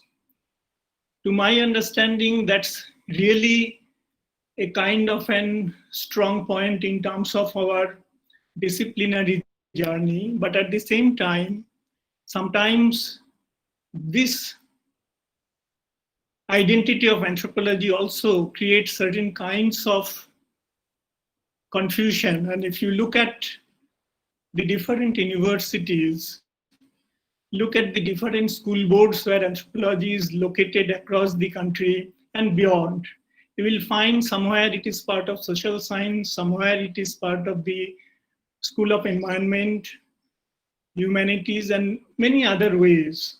So what basically I am trying to say, that when we are talking about these possibilities which anthropology generates, at the same time we need to be aware about these problematics of being a discipline without a definite boundaries. Now, so for let me tell at the very beginning that what I thought of,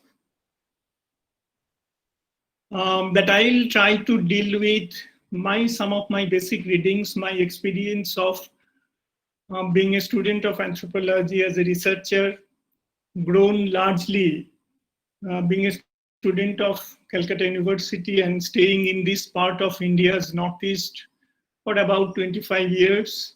And then I like to took help of some of there are so many, some of the recent writings which is dealing with the idea of holism in anthropology. Let me just put it before, because in later part I may like to substantially quote from this literature to make what basically I am trying to put forward. There is a very fantastic publication.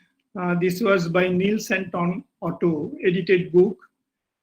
The title of the book is called Experiments in Holism. It was published by Blackwell in 2010. The first chapter, which they have written, actually talks about anthropology and the predicament of holism. There is another book written by Karen and Relly, which was published by Sage under the key concept of anthropology. Obviously, holism remains one of the key components, where basically we'll talk about holism in the context of ethnographic research. And then the third publication, which is published in Review of Anthropology by Michael Harkin, it is titled Uncommon Ground, Holism and the Future of Anthropology. There is another also, which I am not touching much, which talks about Boas and holism. I think most of us are aware about the French Boas.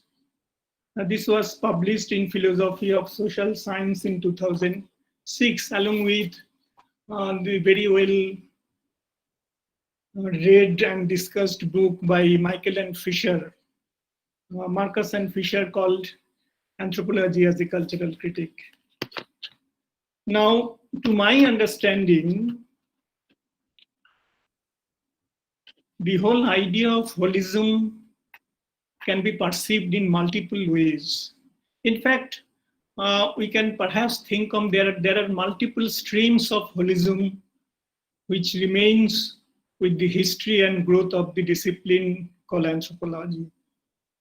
Now, what Professor Binoy Srivastav, to my understanding, was focusing on the question of integration of anthropology, integration in a sense of its broader or the larger subdivisions, and the new kinds of specializations which he was referring, emerging out of these broader divisions. And he tried to bring out nicely the kind of the actual nature of integration, and wherever the possibilities of gelling this idea of integration in terms of different kinds of future research. One maybe, I mean, he was also talking about largely the field of what we call the health and anthropology. And if you look at the contemporary context of what we call the pandemic, which perhaps none of us who was part of this webinar have seen such a kind of humanitarian crisis in our lifetime. So, which is directly related to what we call the anthropology of public health. And I think this is again another kind of an, I'll say, specialization where we can think of how the different subdivisions of anthropology, whether cultural, social, or biological, can forge together and contribute meaningfully in order to promote the essence of holism in anthropology. So the question of integration also can be perceived as an one stream of understanding the holism of anthropology. I'll just refer a publication which Annual Review of Anthropology, which I think any student of anthropology must be aware of. We held that Annual Review of Anthropology with great esteem. In 2009, Annual Review of Anthropology has brought an publication which the theme of that publication is holism in anthropology. And if you look at the whole volume itself, then you can look at how the cultural anthropologist, physical anthropologist, linguist, and many other specialized prehistory, they have talked about how the idea of holism percolates or threaded the contemporary research or the divisions within the anthropology. I think that's a very, very important publication. People who are interested, I must tell to look at that publication. But holism, beyond this, the question of integration, holism can also be looked at a kind of an approach in anthropology.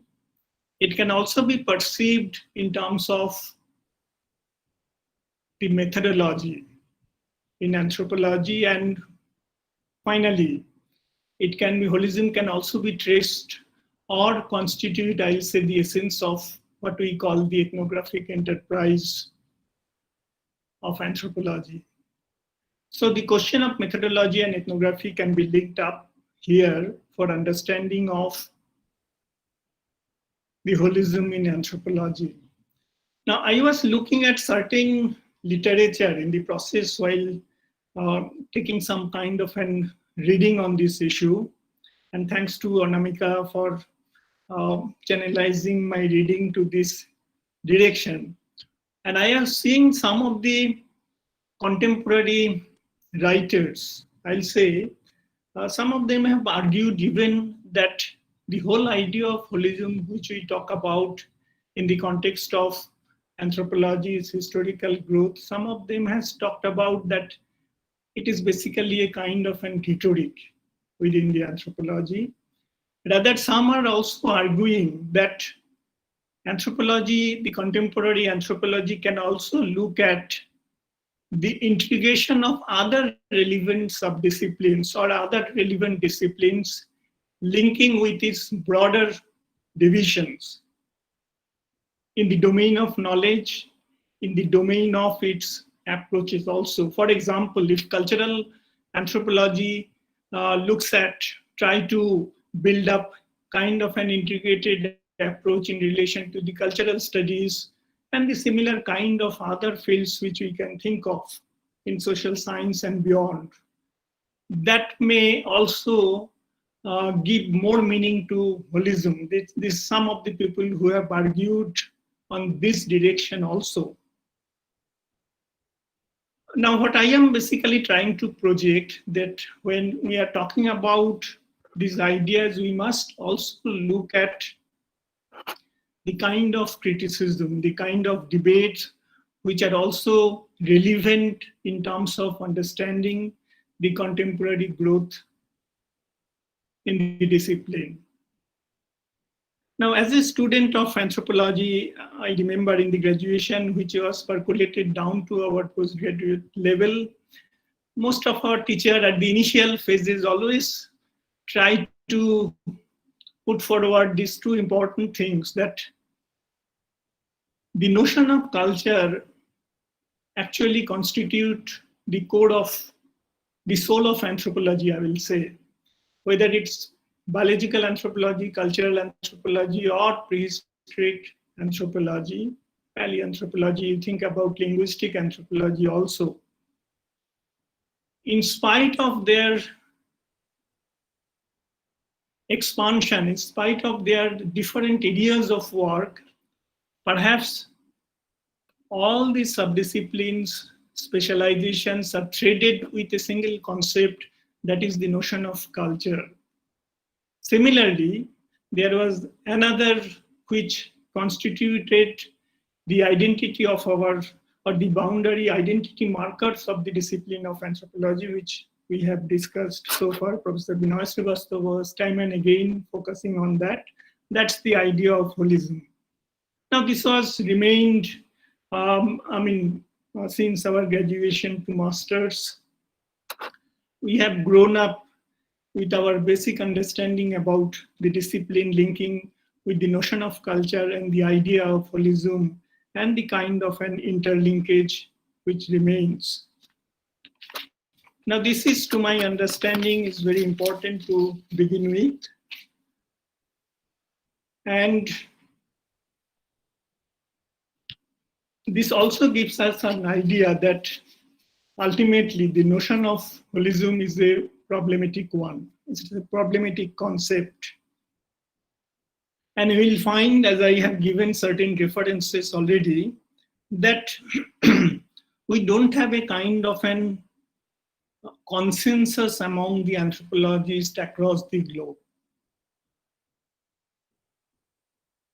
That what appears in terms of holism, we don't corroborate the meaning in a homogeneous way. So this is also, I think, very important to understand, though by and large, we agree that even in 21st century, in spite of this kind of an critical ideas, debates within the discipline, holism still holds the ground.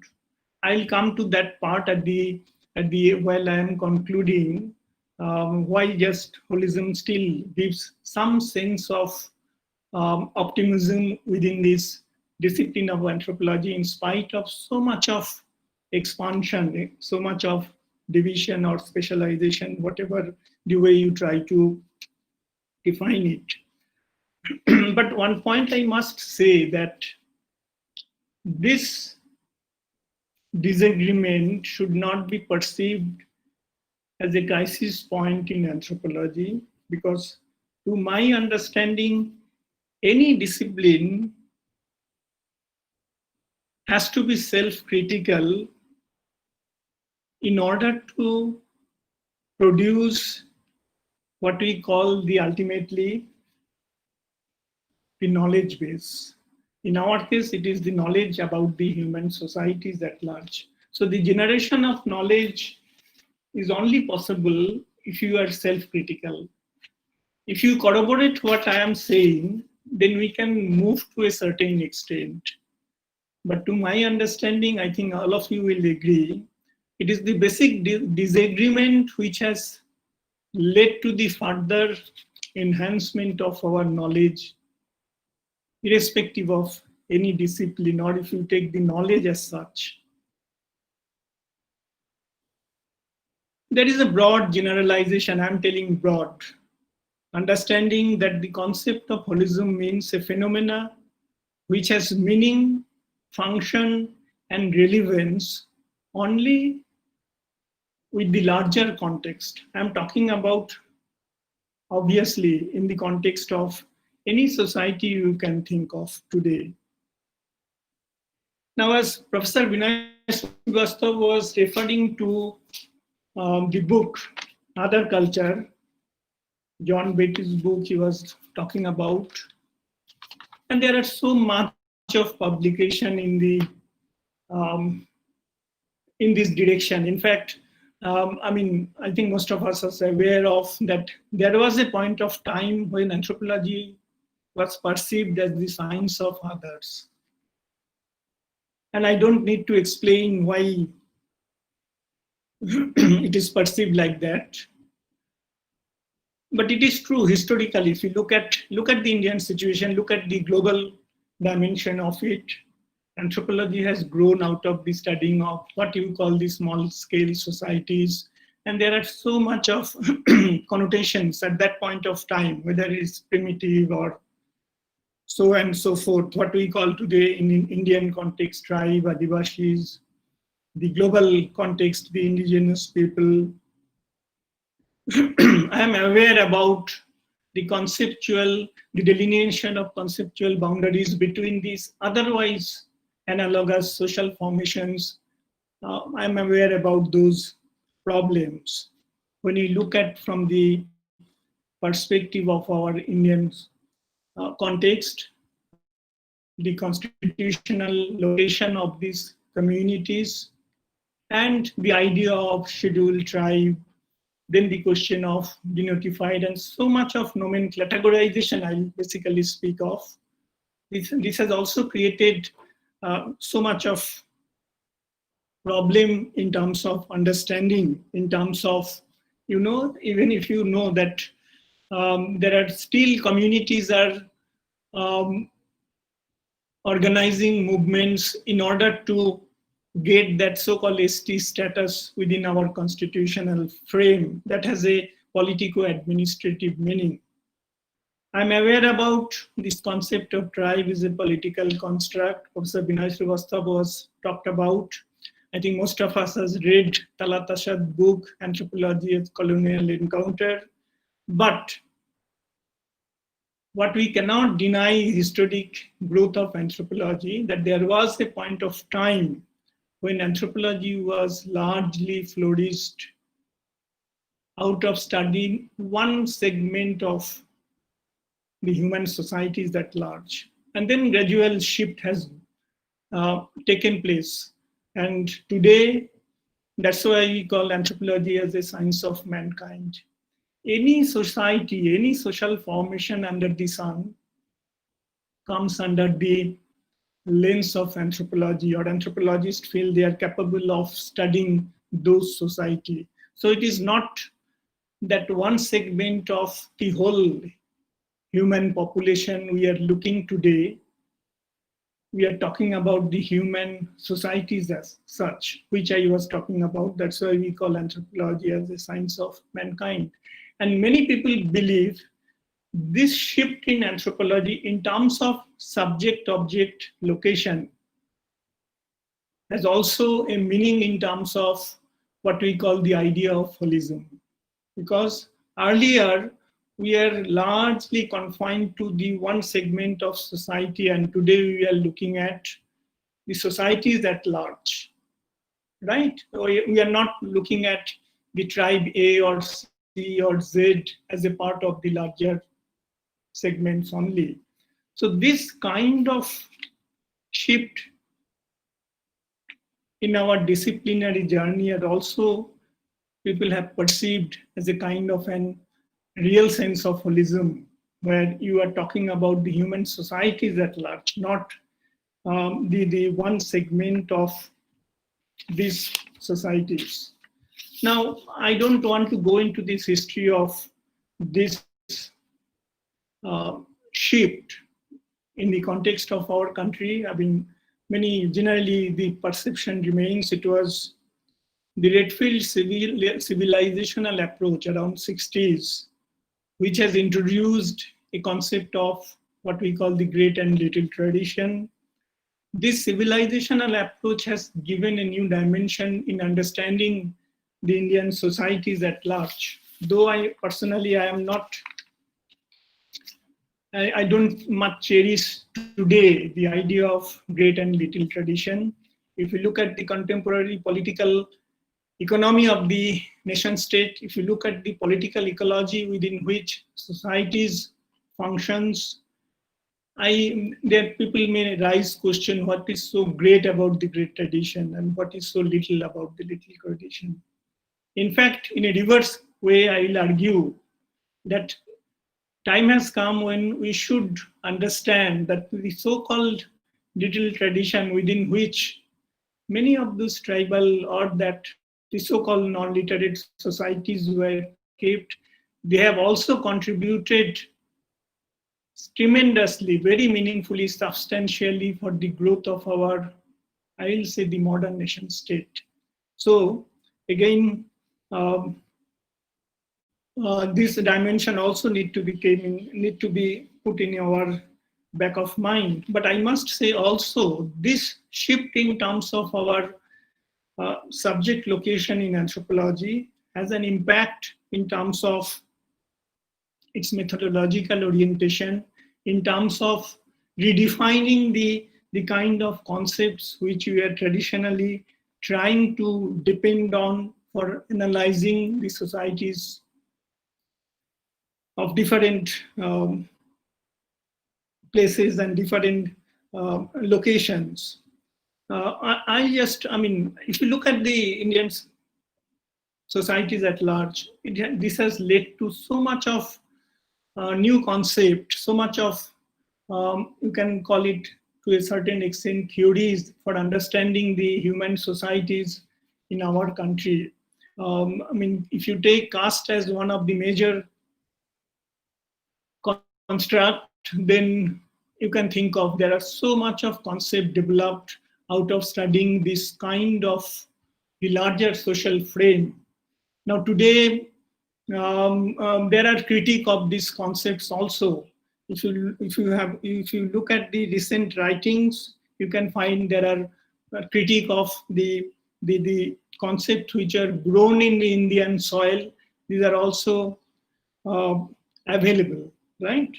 Just for example, many of us may be aware of what we call the vote banks, politics of vote banks. This is a very popular vocabulary in terms of our modern electoral politics. This idea of vote banks is also developed by none other than Professor M.N. Srinivas for understanding the new kinds of dimensions which is coming up. I'll also just add an example in terms of what I was talking about, shifting of subject, the location of the subject. The university where I teach for last 25 years almost, if you look at our student composition, at least 80% of the students comes from the different segments, cross-section of the tribes who constitute the Arunachal. Right? Some of the students obviously come from the Assam, and Itanagar being the capital complex, there are some other students from other parts of our country as well. Now, why I am giving this example, to my understanding today, that so-called what we perceive the study of other, the different tribal communities, they are professionally growing as an anthropologist, and they are going back to their own communities and studying them. So today it is not the Heimendorf. If you want to understand the Apatanis today, there was a point of time when I have seen people used to say that if you want to understand Heimendorf, Apatanis in Arunachal, read Heimendorf. I personally know, I have seen Heimendorf's all field IDs, everything which are kept in SOAS archive. His fascinating publication in terms of Himalayan neighbor and from cattle to caste, these are remarkable. But today, it is the Apatanis who are going back to their societies, and this is true for most of the other tribes of this state I'm talking about. Now, this has a huge meaning in terms of what we are trying to understand holism in sense of its essence in the context of the discipline of anthropology. Let me just, as I told, back to the book which I was referring, Experiments in Holism, published in 2010 by Niels and Don Otto. I just quote a few areas from them so that you understand the contemporary debate, how people are looking at this issue of holism within the discipline. And I quote from them, holism may be said to be the foundation for modern anthropology in the early 20th century. It is associated with the rise of modern anthropology, characterized by the centrality of ethnographic fieldwork, a variety of theoretical traditions, all of which aspire to understand other forms of life as an integrated wholes. And the particular form of realistic representation of these other life forms, typically using media such as the monograph, ethnographic film. At the same time, however, holism is notoriously problematic and vague. As a central anthropological cornerstone, I was referring to Marcus and Fisher's book, Anthropology as a Cultural Critique.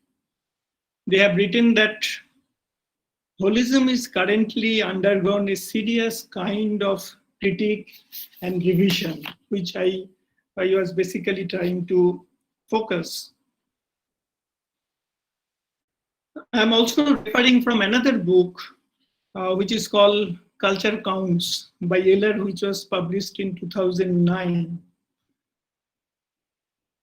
Basically, to understand how different, as I started my deliberation talking, holism can be perceived as a different streams of thought. Holism is in textbook and anthropological self-understanding frequently presented as the central point of anthropological perspective and is often used to characterize the discipline in contrast to the others. Anthropologists bring a holistic approach to understanding and explaining. To say anthropology is holistic means that it combines the study of human biology, history, and the learned and shared patterns of human behavior and thought we call culture in order to analyze human groups. Holism separates anthropology from other academic disciplines, which generally focus on one factor: biology, psychology, physiology.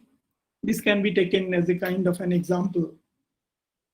Now, this understanding of holism as a comprehensive approach to the human condition is widespread and is, in this formation at least, closely connected to the American view of anthropology as comprising four fields: cultural anthropology, physical anthropology, linguistics, and archaeology, which together allow comprehensive holistic view on humanity, which Professor Binoy Srivastav largely focused on that dimensions, taking the different traits of these kinds of idea of holism.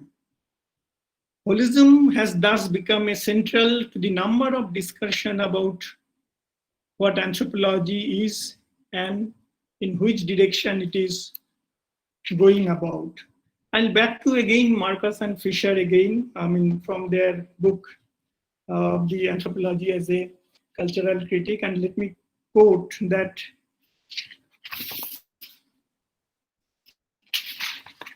one of the cornerstones from 20th century of ethnography, holism remains, obviously. For a long time, this solidity of this cornerstone was founded on the legitimacy of exotic fieldwork, because, which I already talked about, of the small-scale societies they originally studied. So the arguments went anthropologists were better able to see the integration between life spheres that are seen as separate in more complex societies.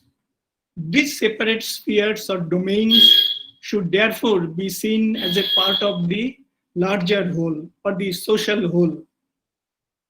Once it has been established as a genre, this holistic perspective also proved useful in other, more complex contexts where face-to-face relationship no longer are standard, basically talking about the Western context.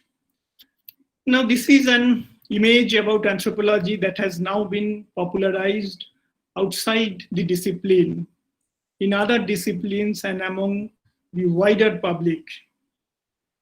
Clifford Geertz has noted the curious discrepancy that has come within the tendency to describe anthropology as a particular style of research associated with holism, namely, that is turning out to be a highly successful way of promoting the discipline elsewhere, while producing certain kinds of tensions within the discipline. I'm not talking about the English tradition, British social anthropological tradition, which is basically they argued that the idea of holism also remains within these. I mean, as you know, the whole ethnographic methods, it was connected with the Malinowski's study of the Tabrian Irelanders. So it is the Malinowski's either form of functionalism or active Brown structuralism, whatever we talk about, the idea of holism remains there. But what they are arguing, if you look at the vocabulary, if you look at their text, you will not find much using of word like holism in their text. The textual document, the books, the kind of writings which they have produced to a large extent. And this is, I'll just give an example to substantiate this point by referring to Powder Maker, a book which has written, Life in Lisu is basically a study of a Melanesian society. It's talking about that she was hugely convinced by Malinowski's holistic frame, while he has produced the ethnographic account of the Lisu, a Melanesian community or tribe. But while introducing the book, he never ever used the idea of holism, which constitute the essence of his ethnographic account. Now, I am not going, I thought of looking at the time frame, I thought of talking about how this idea of holism came in anthropology. I mean, is it the discipline of anthropology where this holism emerged? Definitely this is not. It has been this use of this word. I have written a brief history of holism, taking the different sources, which I am not going to talk about, but definitely in the political science, if you look at the philosophy, there are the idea of holism was very much there, consciously used. And later on, if you have some ideas about Durkheim's famous book called Rules of the Sociological Method, you will find how Durkheim also took up the idea of holism when he was talking about in relation to the Western notion of individualism. He was dealing with in this book called Rules of Sociological Method. Now, what I found, which makes me a huge appeal in terms of perhaps, which is, now I am coming to the cultural anthropology domain largely, because I think tomorrow it is dedicated to physical and then subsequently prehistory. They will tell their tales of holism in their disciplinary frame in terms of the kind of research which was taking place. Now, if you look at the ethnography, where we find that the idea of holism remains at the core of the ethnographic research, which was acknowledged basically the question of interconnectedness of different elements of a society. I am not going to talk about in detail how these ethnographic methods is evolved in course of time. Professor Srivastav was talked about the question of the colonial tag or the colonial domination in anthropology in terms of our historical journey.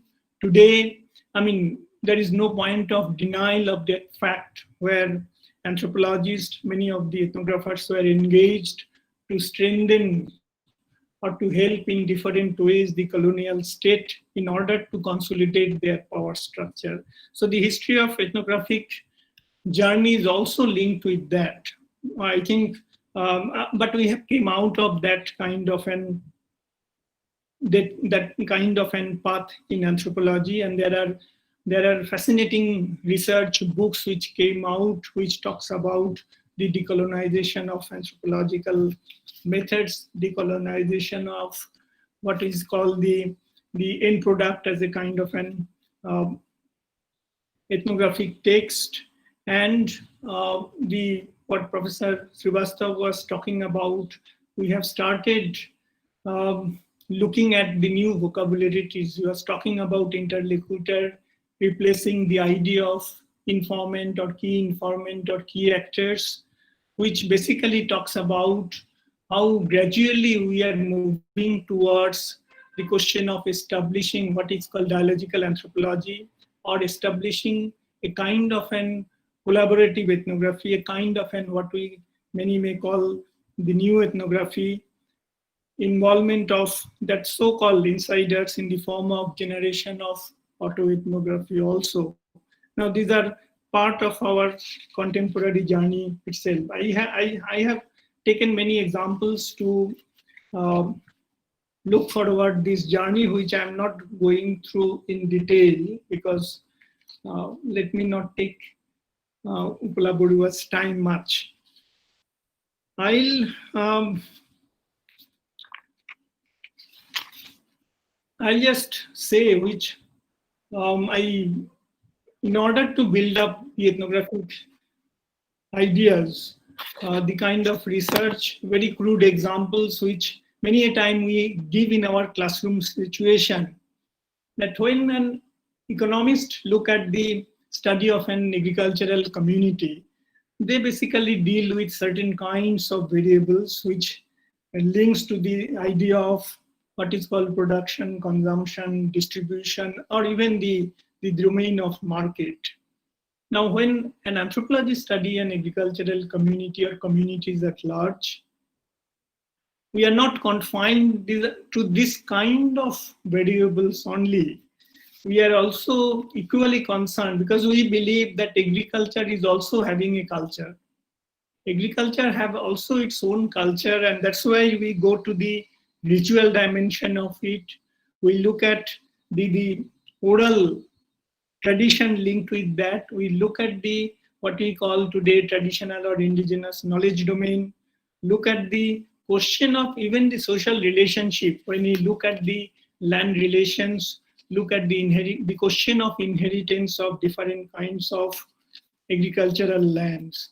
So I think this gives what we are trying to look at the idea of holism in terms of ethnographic research. These are basically the essence of holism which we try to put into the focus so that our understanding about agricultural community doesn't remain focused on certain kinds of limited variables, larger through otherwise, in other ways, through the larger construction of the other domains which I was talking about, both if you take from Durkheim, sacred and profane domain, then we can reach closer to the realities within which communities negotiate their everyday life. I'll just another two comments I'll try to end up so that Upala can take up. This is, I told about that an annual review of anthropology has brought a very important volume, which the theme of that volume is holism and anthropology. Anybody interested must go through that book. It was edited by, it's a journal, special volume. I just have a quotation from them to talk about, in spite of such an criticism of, which I talked about in the idea of holism, historically or otherwise. I just quote from them. It's Don Berenice and Peter Ellison. Today,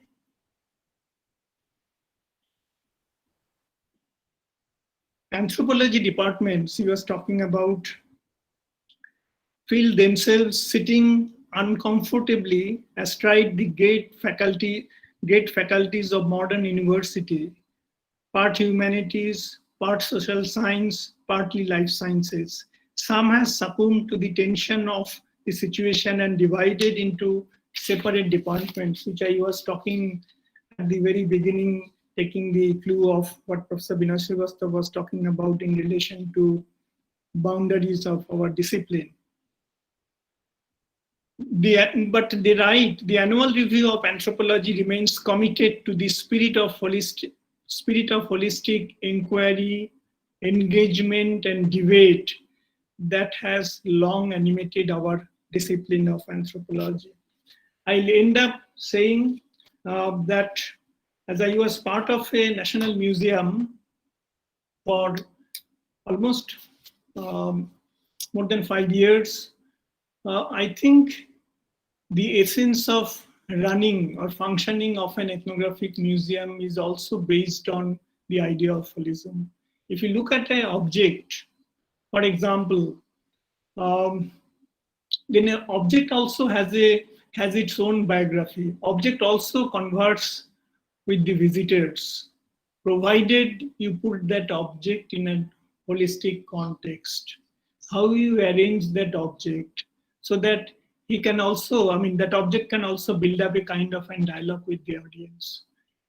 I am not going into the the other kinds of practices which we try to practice within this ethnographic museum, but I must say that in spite of all these debates which I feel talks about the good health of the discipline itself, perhaps still holism still constitute the essence of the discipline in spite of its so much of expansion, which basically represents the kind of necessities of our time. And with this, let me again congratulate the organizers for giving me the chance to, at least I could have gone through so much of literature, and perhaps I can think of writing a full-fledged paper on the idea of holism, how I looking at this these different kinds of literature which are already in the public domain. And thanks to all of you who are still, after Vinay Srivastav, still staying back and listening to me. Thanks from the university which I represent, the department I represent. And once again, thanks to all of you. I am sure that I have visited the department, the kind of initiatives, the kind of activities you takes place, being an oldest college within this Assam. I look forward that essence of holism within the anthropology, this department will definitely carry forward which will give a larger meaning to our understanding about societies at large, for which as a discipline we exist. Thank you. Thank you so much, sir, for your very illuminating and very thoughtful speech you have gifted us today. Your speech, as always, we always enjoy your speech everywhere, and today you have significantly pointed that how much different anthropology is because of its holistic approach. And I, on behalf of the organizing committee, express deep sense of gratitude that in spite of your busy schedule, you are with us today. And I thank you once again. And I hope we will meet again in our future, any work, this kind of meet. And I thank you again, sir. And significantly, your point, what you have mentioned about the ethnographic museum, how it can contribute to the holism in anthropology. Yes, I am very much interested, because ethnographic museum is one of my own very favorite one, and that is why I am very much touched with this sentence. And I thank once again you, sir. Thank you. Thank you, sir. Thank you. Yes, now we can go for the third technical session, for which we have invited Dr. Upala Borua, the head of the Department of Anthropology, Cotton University. Dr. Upala Borua is my also own teacher. I welcome Dr. Borua, Madam. I request our Dr. Jyotirupa Sharma to give the brief introduction of Upala Madam.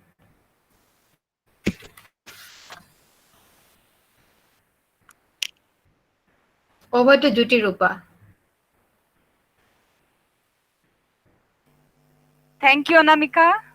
It is my pride and joy to introduce today my teacher, Dr. Upala Borua, currently the Associate Professor and Head of the Department of Anthropology, Cotton University.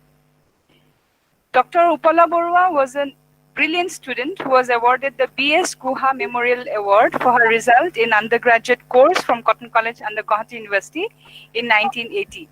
She was awarded University Gold Medal in 1982 for her MA in Anthropology under Guwahati University. Her topic of her research thesis is Relative Status of Employed and Non-Employed Wives of Guwahati, for which she was awarded PhD degree by the Guwahati University in 2000.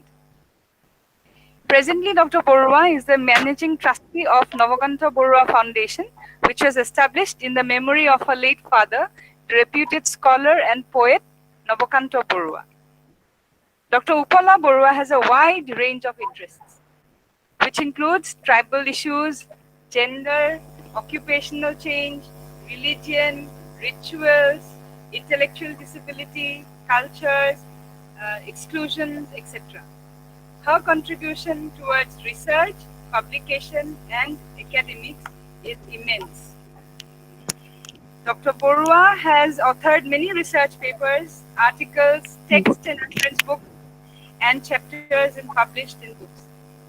She has also undertaken several research projects and has guided scholars for the PhD degree.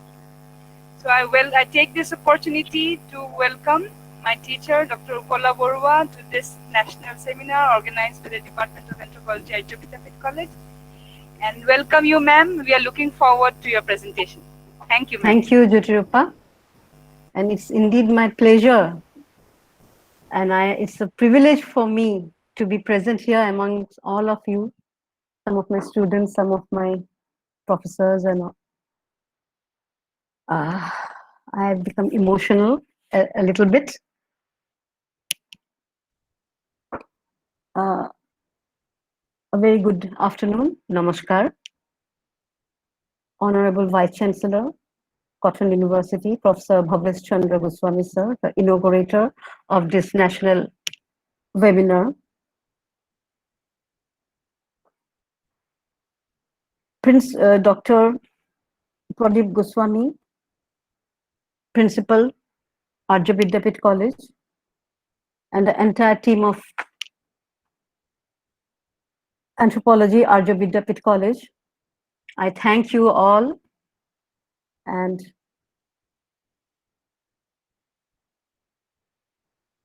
respected Professor Vinay Kumar Srivastav, sir, Director, Anthropological Survey of India, and Professor Sarit Kumar Chaudhary, Professor Rajiv Gandhi University, and who was also a former director, IGRMS Bhopal. It's indeed a very pleasure to listen to all of you. Both the speakers are my esteemed professors in anthropology, and I have actually benefited a lot from all of you, sir. Both. One, now, from this theoretical concepts, am I audible, Jyoti Rupa? Hello? Perfectly, ma'am. You can Yes, go on. Okay. Thank you. You are audible. And how I miss a visit to your department today, sitting at home, but meeting you, it's nice, but still being with you all, it would have been much better, but still it is a time and space issue that is perennial in anthropology. Now I would like to come down to the earth, down to the ground from the theoretical discussions and raise a very practical issue where we all the disciplines of anthropology, all the we can say the intradisciplinary boundaries, we can cross-cut it when we discuss this intellectual disability with which I am been associated in a life, we can say in a lifelong experiences. Now I would just present a little some of my presentations now, present now, okay.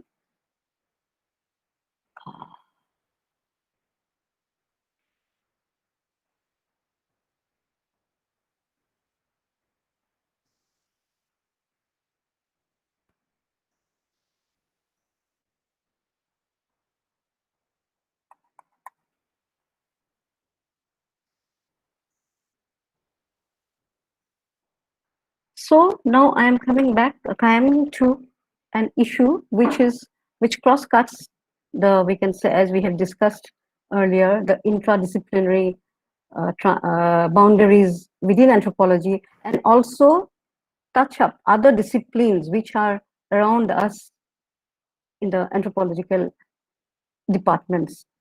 Now this is the anthropological understanding of intellectual disability. And now here I have given this is a picture which I have placed here, and you may feel that we think that this is a painting done by a child, maybe in the kindergarten stage, but in actuality it is a painting drawn by my daughter, who is 25 years old. So this is the issue of intellectual disability that I would like to share with you some of my experiences and some of my ideas and some of my feelings, and I think it will be an experience in journey to this holistic anthropological perspective.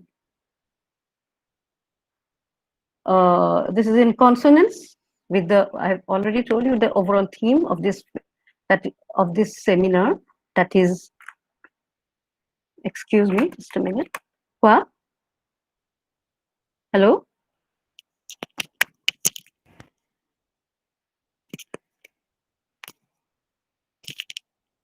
Is it audible? Yes, yes. Yes, it's audible. You called, no, Anamika called me, that's why I was worried.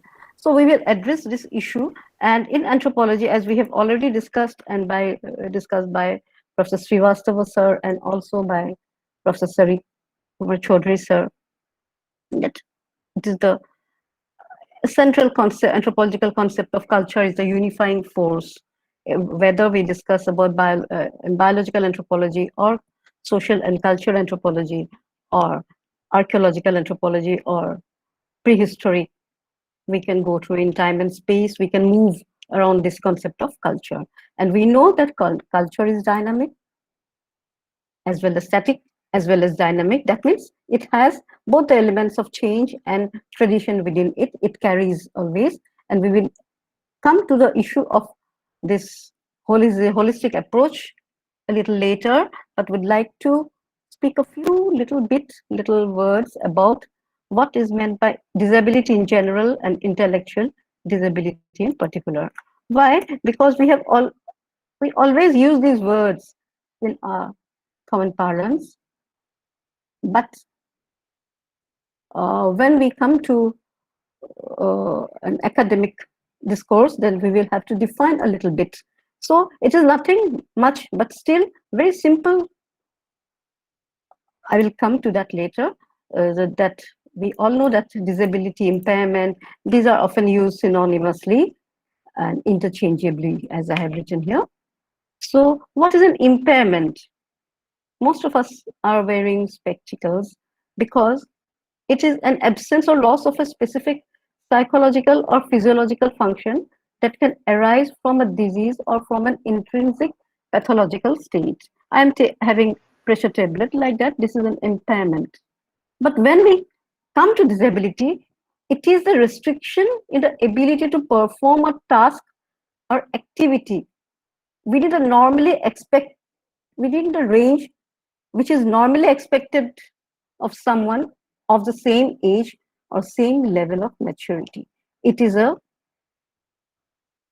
restriction. And when there is a restriction, maybe it is a physical restriction or maybe a psychological restriction or socio-culturally induced. So socio-cultural means, so this is a disability. And disability becomes handicap when it becomes a social disadvantage. That means it prevents the fulfillment of a normal social role. So these are the terms we have to be kept in mind, so that, and I think after the two previous lectures by learned anthropologists, this becomes very mundane or very practical, but still I think it will fulfill, at least it will show a way how we proceed in the anthropologically in the realm of disability and in general, and intellectual disability particular. So this is an umbrella term. WHO comes very handy in this way, and it disability means limitation in human functioning, where human functioning refers to all life activities in which one would typically engage. So it is a age-related concept also, and limitation in human functioning, as we have already, is called a disability. Okay. So as per WHO, so now this intellectual disability was formerly termed as mental retardation, and we can find out lots of words that were used for the persons with intellectual disability. And in Assamese also we find Benga, Bengi, then Pagala, Pagoli. These were the words which we use very, with a stigmatized way. So WHO, according to WHO, intellectual disability is defined, we can define it as the intellectual function which is significantly lower than average, with an intelligent quotient, IQ, equal to or less than 70. And number two is important, not only IQ. As we anthropologists, we know the biological anthropologists, and we have to fight against this intelligent IQ testing for racial classification and all. And this has a cultural component, which I will explain with my own personal experience. And I know there are many friends who are there who knows, and my students, I've already shared with you some of these examples. Now, secondly, the poor adaptive skills in at least two of the following areas. Adaptive skills means they lack certain skills or they are poor. They have poor skills in at least two. What are these? Language and communication, self-care. They cannot take care of themselves. Social, they have communication, lack of speech problem is there. Even there is no speech problem, they like cognitive understanding is less, so the communication issue is always there. Then social interpersonal skills they lack. Not that they only one person will lack all these skills, but no, at least two they will have to be lacking, so that they have to be so that they could be classed as intellectual disability. So self-guidance, so what to do, how to cross the road, these are very important, but they cannot do it. School performance, all the parents of intellectually disabled child or intellectually disabled persons, adults, they have faced this trauma of poor school performance, leading towards they are not allowed in school. Now, repeated failure means they have to leave the school. So in work, also they cannot. They have lesser adaptivity. Then leisure, how to spend their leisure, they are at a loss. and health and safety. They do not know how to keep healthy and what are the safety measures that they have to be. They are sometimes they are. I will come to that point later on. And very important is that all these parameters or all these points have to be there before the age of 18 years. That means sometimes we might feel that I might lose my speech at a later age, or I might be very at old age. We may not be able to have any social interpersonal skills, or may not take care of myself. But these are not the cases of intellectual disability. In order to be intellectually disabled, all these characters or symptoms must be present in the child before the age of 18 years. So it is a lifelong affair. It is not that I have broken my leg and get immobile for some time. No, it has to be a lifelong affair. So these are a complex range of disabilities. It's not that these are only simple, only IQ is less, but no issue. But it's not like that. And each of these disabilities have different causes. I will just mention some of the causes, and most of the physical anthropologists present here will know, and all the even the undergraduate students, they will know about some of the genetic and other disorders. And in most cases, it is seen that several disabilities are combined in one individual. That makes much more worse. So, however, such an enlightened understanding is quite recent. So, it was not evident at different historical periods, but we cannot say that in all periods, in all throughout history, there was negative vibes to this intellectual disability. And it also varies across culture, and anthropologists, some of our students, researchers can take up these issues. Now let's come to, sorry,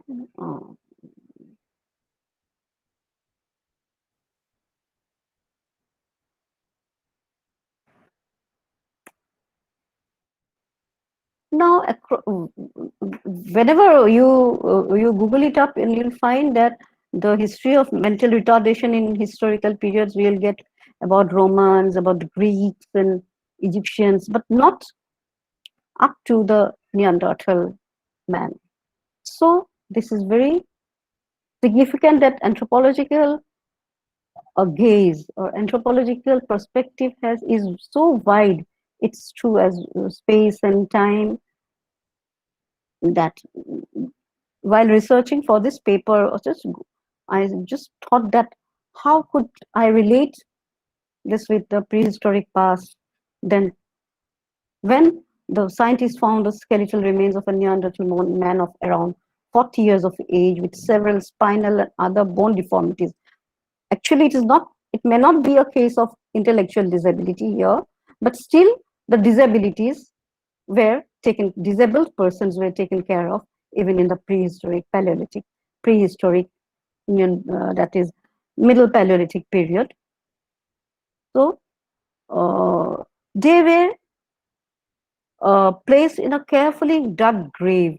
So when they pay respect, then only they will bury in a careful way, in a meticulous way. So, but in those prehistoric times, but this advanced, the 40 years is very old person, very elderly person, and he was most probably he was a respected person, so he was paid respect in their burial customs. So these will also throw some light on the holistic approach on the disability, and that is because these Neanderthal man or Neanderthal beings. They had their culture within their culture. So culture is there with several spinal and other bone deformities. These are physical, these are the medical issues, health issues and medical issues. But how they taken care of it, it is evident, at least if not completely, but still in a fragmentary way. Compassion is perhaps the most fundamental human emotions. I liked it, so that's what I wanted to share. It binds us together and can inspire us, but it is also fragile and elusive. Sometimes it eludes us, sometimes elusive. In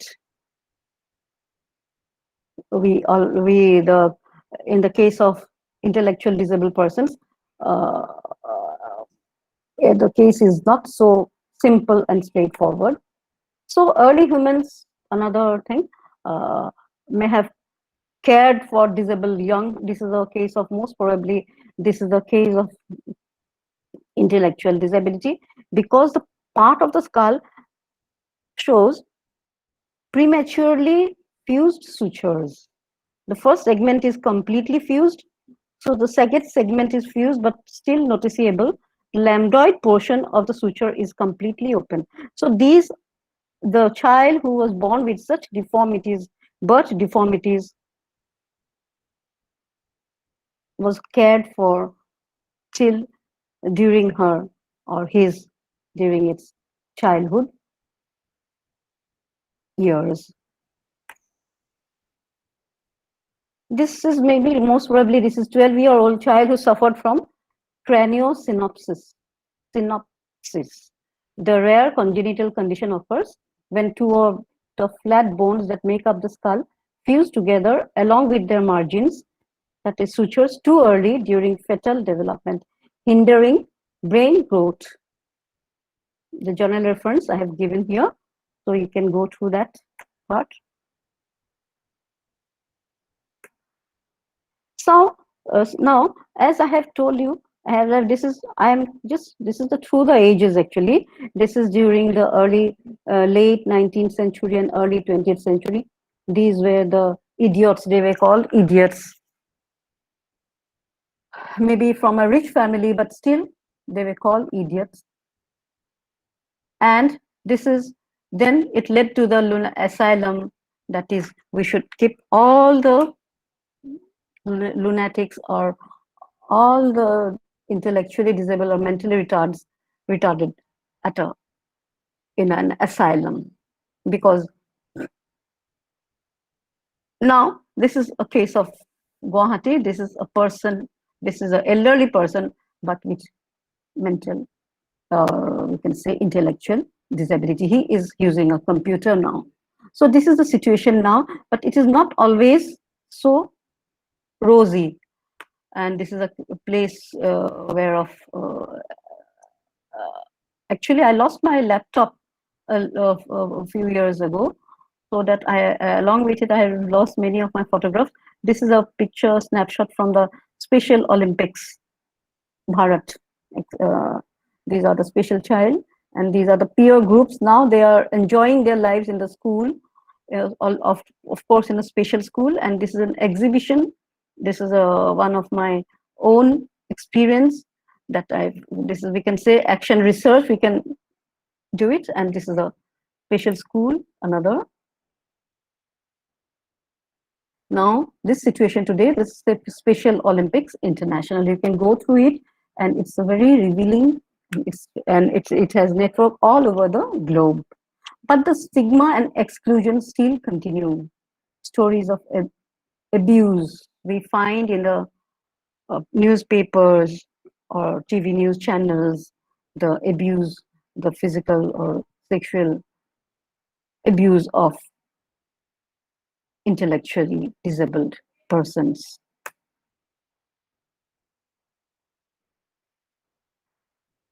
Several disabilities are combined in one. This move towards, now why we're using this intellectually, persons with intellectual disability.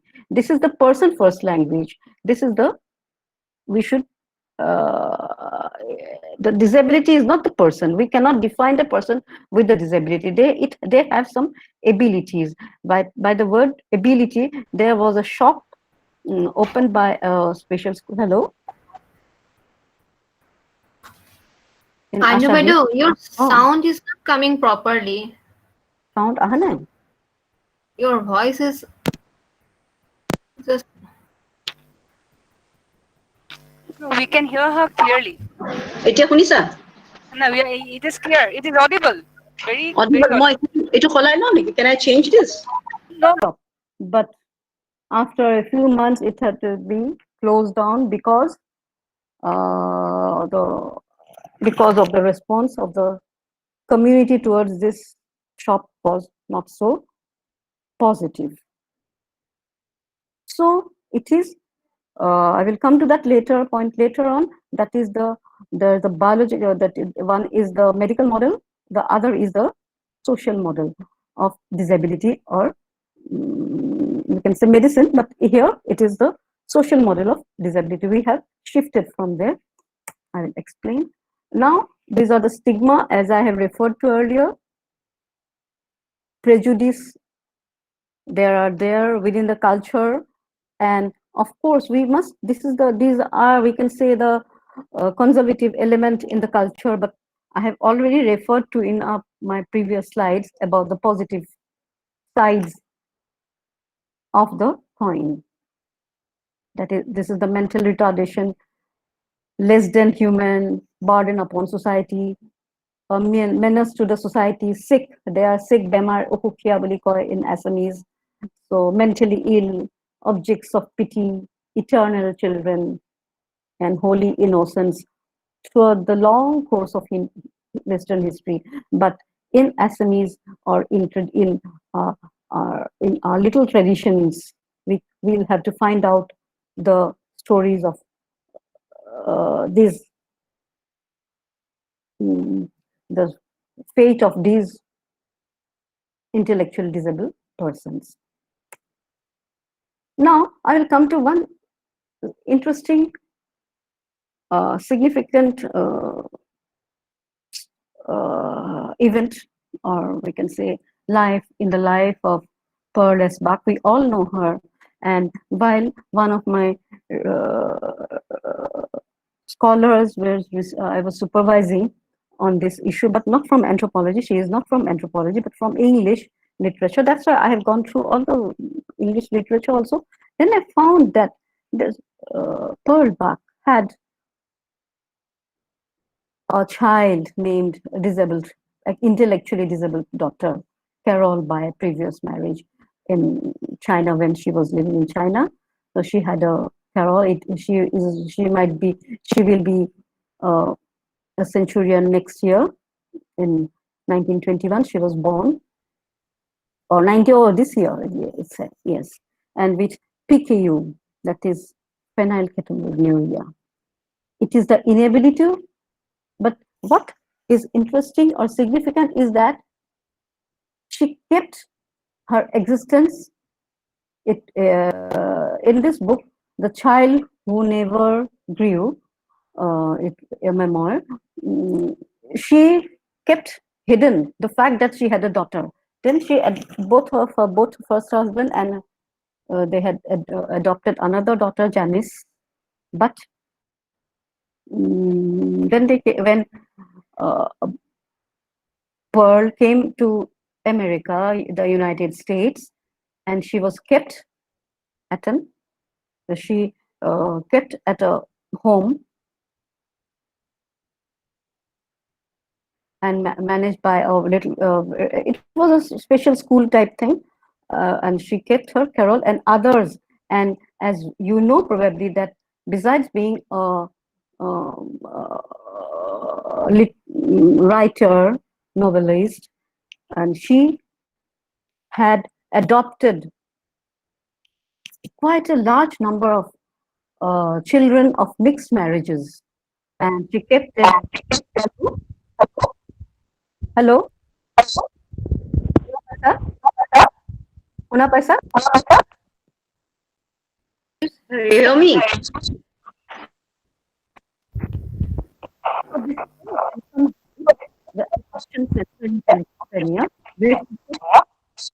Yeah.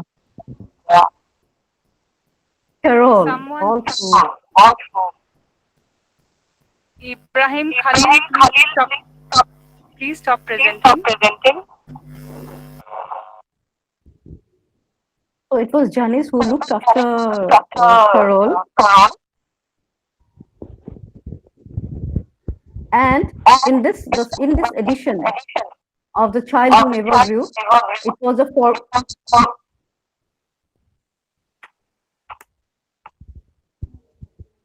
James Missioner was her Pearl Buck's neighbor.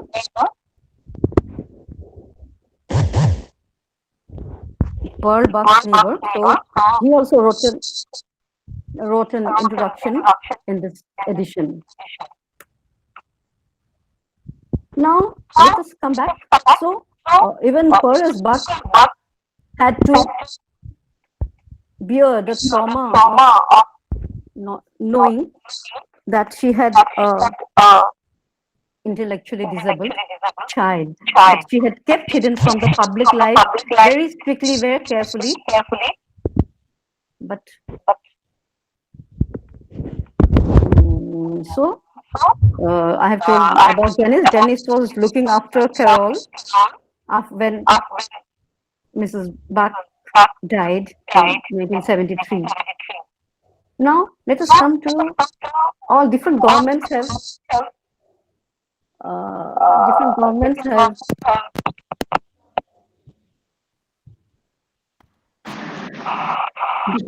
different definitions of disabilities.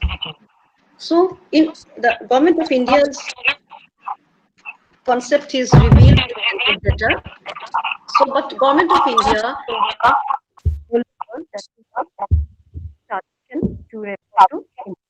disability. We won't find intellectual disability in Indian census data. Now,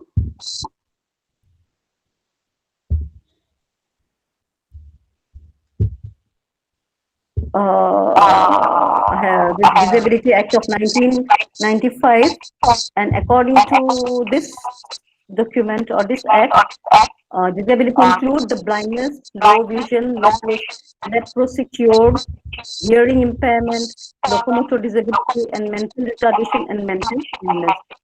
It further states that the person with disability means the person suffering from not less than 40%.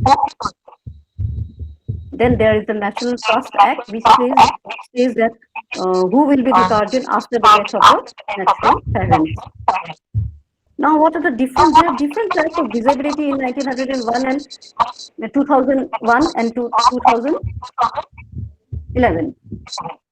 So, in 2001, in vision, in hearing, in speech, in movement, in mental retardation, these only were that were collected. But in 2011, there were mental illness was also included, any other disability and multiple disability. These three types were also added. But some scholars view that this cannot be said to be an exhaustive estimate because many families do not reveal about their disabled persons, mainly the female child. Now, they have different problems. It's a complex range of issues. Some might have low vision, some will have hearing, speech with ID, intellectual disability. Persons with intellectual disabilities may have autism or may not have autism, may have vision, low vision, may not have low vision, but hearing problem may have. They might have multiple issues. They might have attention deficit hyperactivity disorder, ADHD, which they do not know. They cannot control their impulsivity, hyperactive. Then locomotor or movement problems. Their mental illness is different. Then CP is also there, cerebral palsy. So there are behavioral problems which we find in association with mental retardation or ID. So we will now concentrate only on the intellectual disability. So how the degree of disability is considered. So the first psychometric test by Binet, we know that it's IQ. So categories are normal but not retarded, mental retardation, moderate, severe, profound. So there are additional factors which I have already touched. The professional should also consider linguistic diversity and cultural differences in the way people communicate, move, and behave. The culture of the person must be taken into account before these IQ tests are conducted. I will give you an example from my own experience. So these are the causes. You can go through it, but I have come to this little bit that how culture actually is the experiences of the child or experience of the person to be interviewed for IQ testing must be considered, because when I took my daughter, she was only 3.5 years old at the time, she was asked, then what is there in water? She said, boats. Then the doctor was very angry. Why doesn't she know that there are fish in the water? She expected fish. The answer should have been fish according to the IQ testing. But she, from her experience, told that it is another question that there was she was shown a mug without a handle. It was a broken handle. So the doctor asked, when she asked that what is missing in the mug, she said Coca-Cola. There is no Coca-Cola inside the mug. So there are lots of expressions which are not considered, where this should be taken into consideration while testing are done on IQ testing. And one fundamental experience that I got on that day, and I was quite young mother, and she was asked, where do you get our milk from? She showed to my chest and said, here you get milk. Then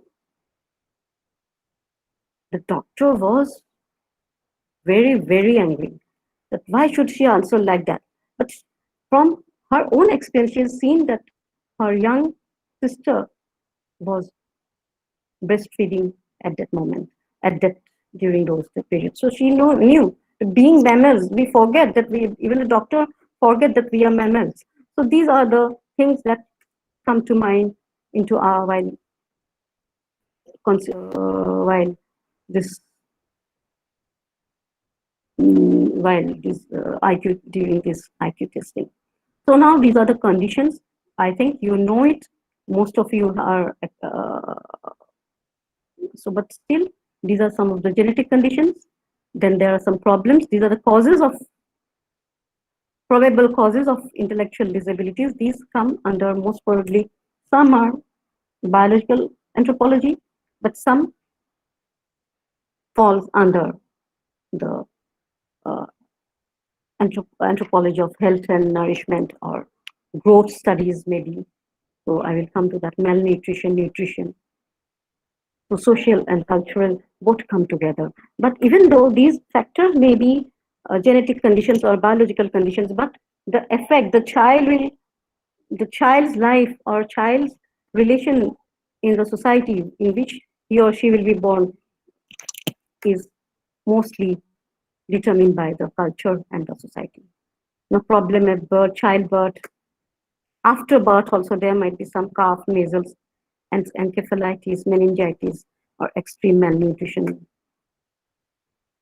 So challenges to intellectual disability is immense. So we can do it we can focus. That is, formerly we can say that anthropology can use these concepts of otherness in utilize this concept of otherness that was developed during the study of so-called primitive societies. But here we can use that approach also to a certain extent, but the emic and ethic approach could also be used. So what are the challenges? They lack understanding, comprehension. We have already noted communication problem, daily activities, understanding routine or instructions.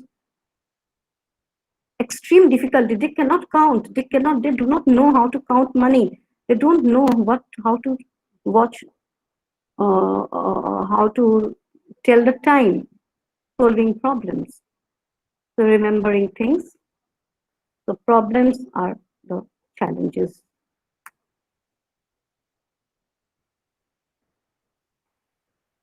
So what leads to the problems? Burden, family burden, economic burden. It's more in rural areas, exclusion, stigma. These are the problems. Family burdens are always attached with the persons with intellectual disability. There are some other problems that we have. Autism, someone might be autistic along with ID, dyslexia, ID plus ID, attention deficit hyperactivity disorder plus mental retardation or ID, conduct disorders. So the earlier medical model, which I have just discussed, of based on IQ, there is an alternative to that emerged along with the development in anthropology of intellectual disability or psychological anthropology, along with other social sciences. So this is the support we need. We should now define intellectual disability in terms of the support needs of an individual.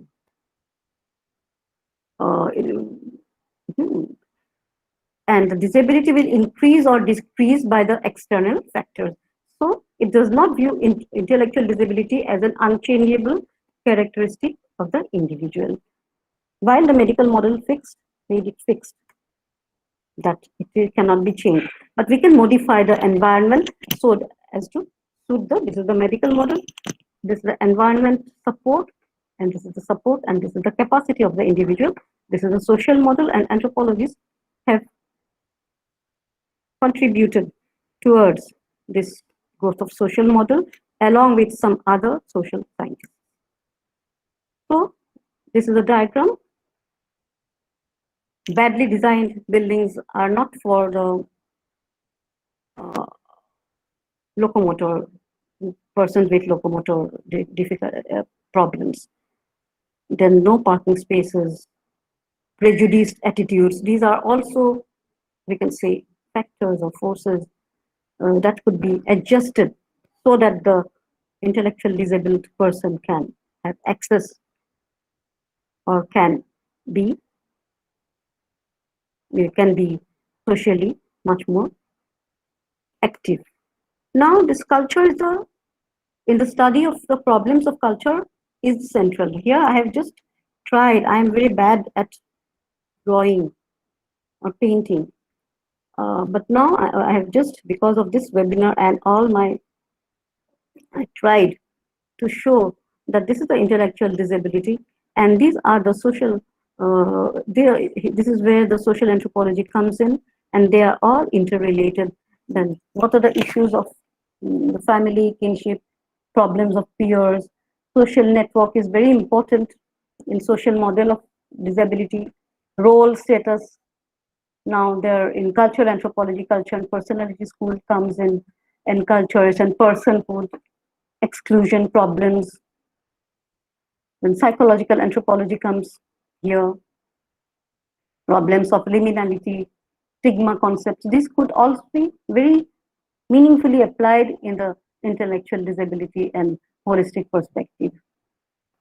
Now, linguistic and communication anthropology is very much needed. So is the cultural method, cultural approach, the traditional culture, which I will just explain later on, that which I have missed it out, but later, and it has a very interactive interaction with the biological anthropology, sociocultural anthropology, and we have already referred to human paleontology and leading to prehistoric anthropology, the burial practices and the meaning.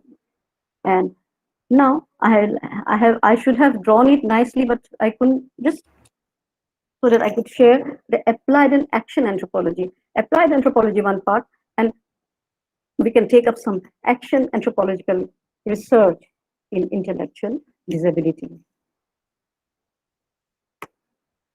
Now, some of the pioneers in this anthropological approach to disability, I'll just mention 2 or 3, not more.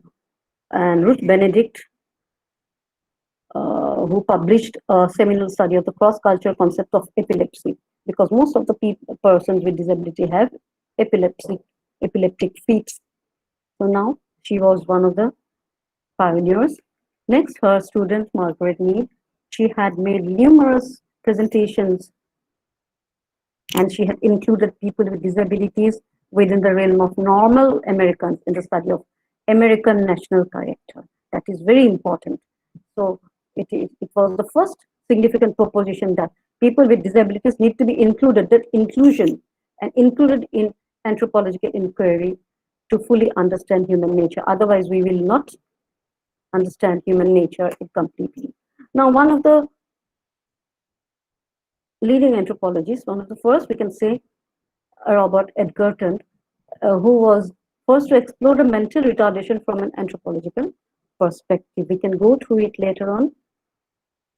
So concept, and he had a lifetime work in this area. He was a professor in both anthropology and psychiatry. His book, Thick Societies, it's very significant. Before 1970s, disability was considered a private problem of unfortunate families and their individual members. But later decade brought changes to the developing field of disability in the mid-70s. The phenomenological perspective, this is within the social and cultural anthropologists. Now, previously anthropological used ethic accounts of behavior. Now we can do some emic researches also.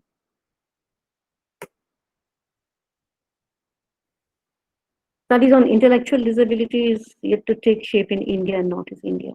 In Indian context, Professor Nilika Mehrotra, JNU, professor of JNU, has taken the lead. One of our publications is this, Exploring Constructs of Intellectual Disability. There are others. While other disciplines like education, law, and social work have done some studies, a lot of studies actually on mental retarded children and problems of mental retarded families of parents, problems of mentally retarded children. They were focusing mainly on the children, but what I have through literature survey, but here there was an anthropological in Guwahati. There are 2 studies in Guwahati. Anthropological study on the disabled on Guwahati that covered all types of disabled persons, not only intellectual disability.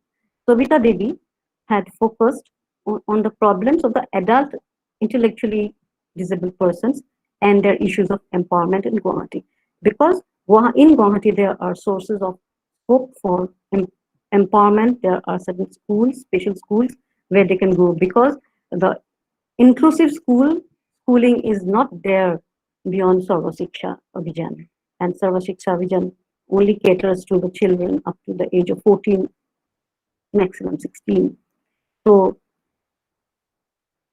there are only 1 or 2 special schools meant for children with ID in Guwahati, and in Assam, meant only for children with ID, but for adult, there is a question mark, and most of the schools are of mixed nature. In this discussion, we have tried to highlight the holistic understanding on the issues of concerning the person with intellectual disability. Of course, there are certain areas that could not be covered here. And in the drawing, actually, I should have mentioned about the medical anthropology, but during the previous 2 lectures, this has been adequately mentioned, so I have left it out because of time, but because I have some other things to show to you, if possible. Before I conclude, I would like you to watch a part of a video, a drama performed by the students of students, that means person with intellectual disability of a special school in Guwahati. It is entitled Ramayana as viewed by Ashadeep. The drama was organized by Navakanta organization at Rabindra Bhavan as part of a 3-day children's festival, 2019. Let's watch. But before that, as I have lost my earlier laptop, so I have only 1 or 2 photographs of. This is the audience. Look at the audience gathering. There are distinguished persons who watched the video. And thank you. Let's start with just a few minutes. I think I will start with the drama.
Thank you, Baido.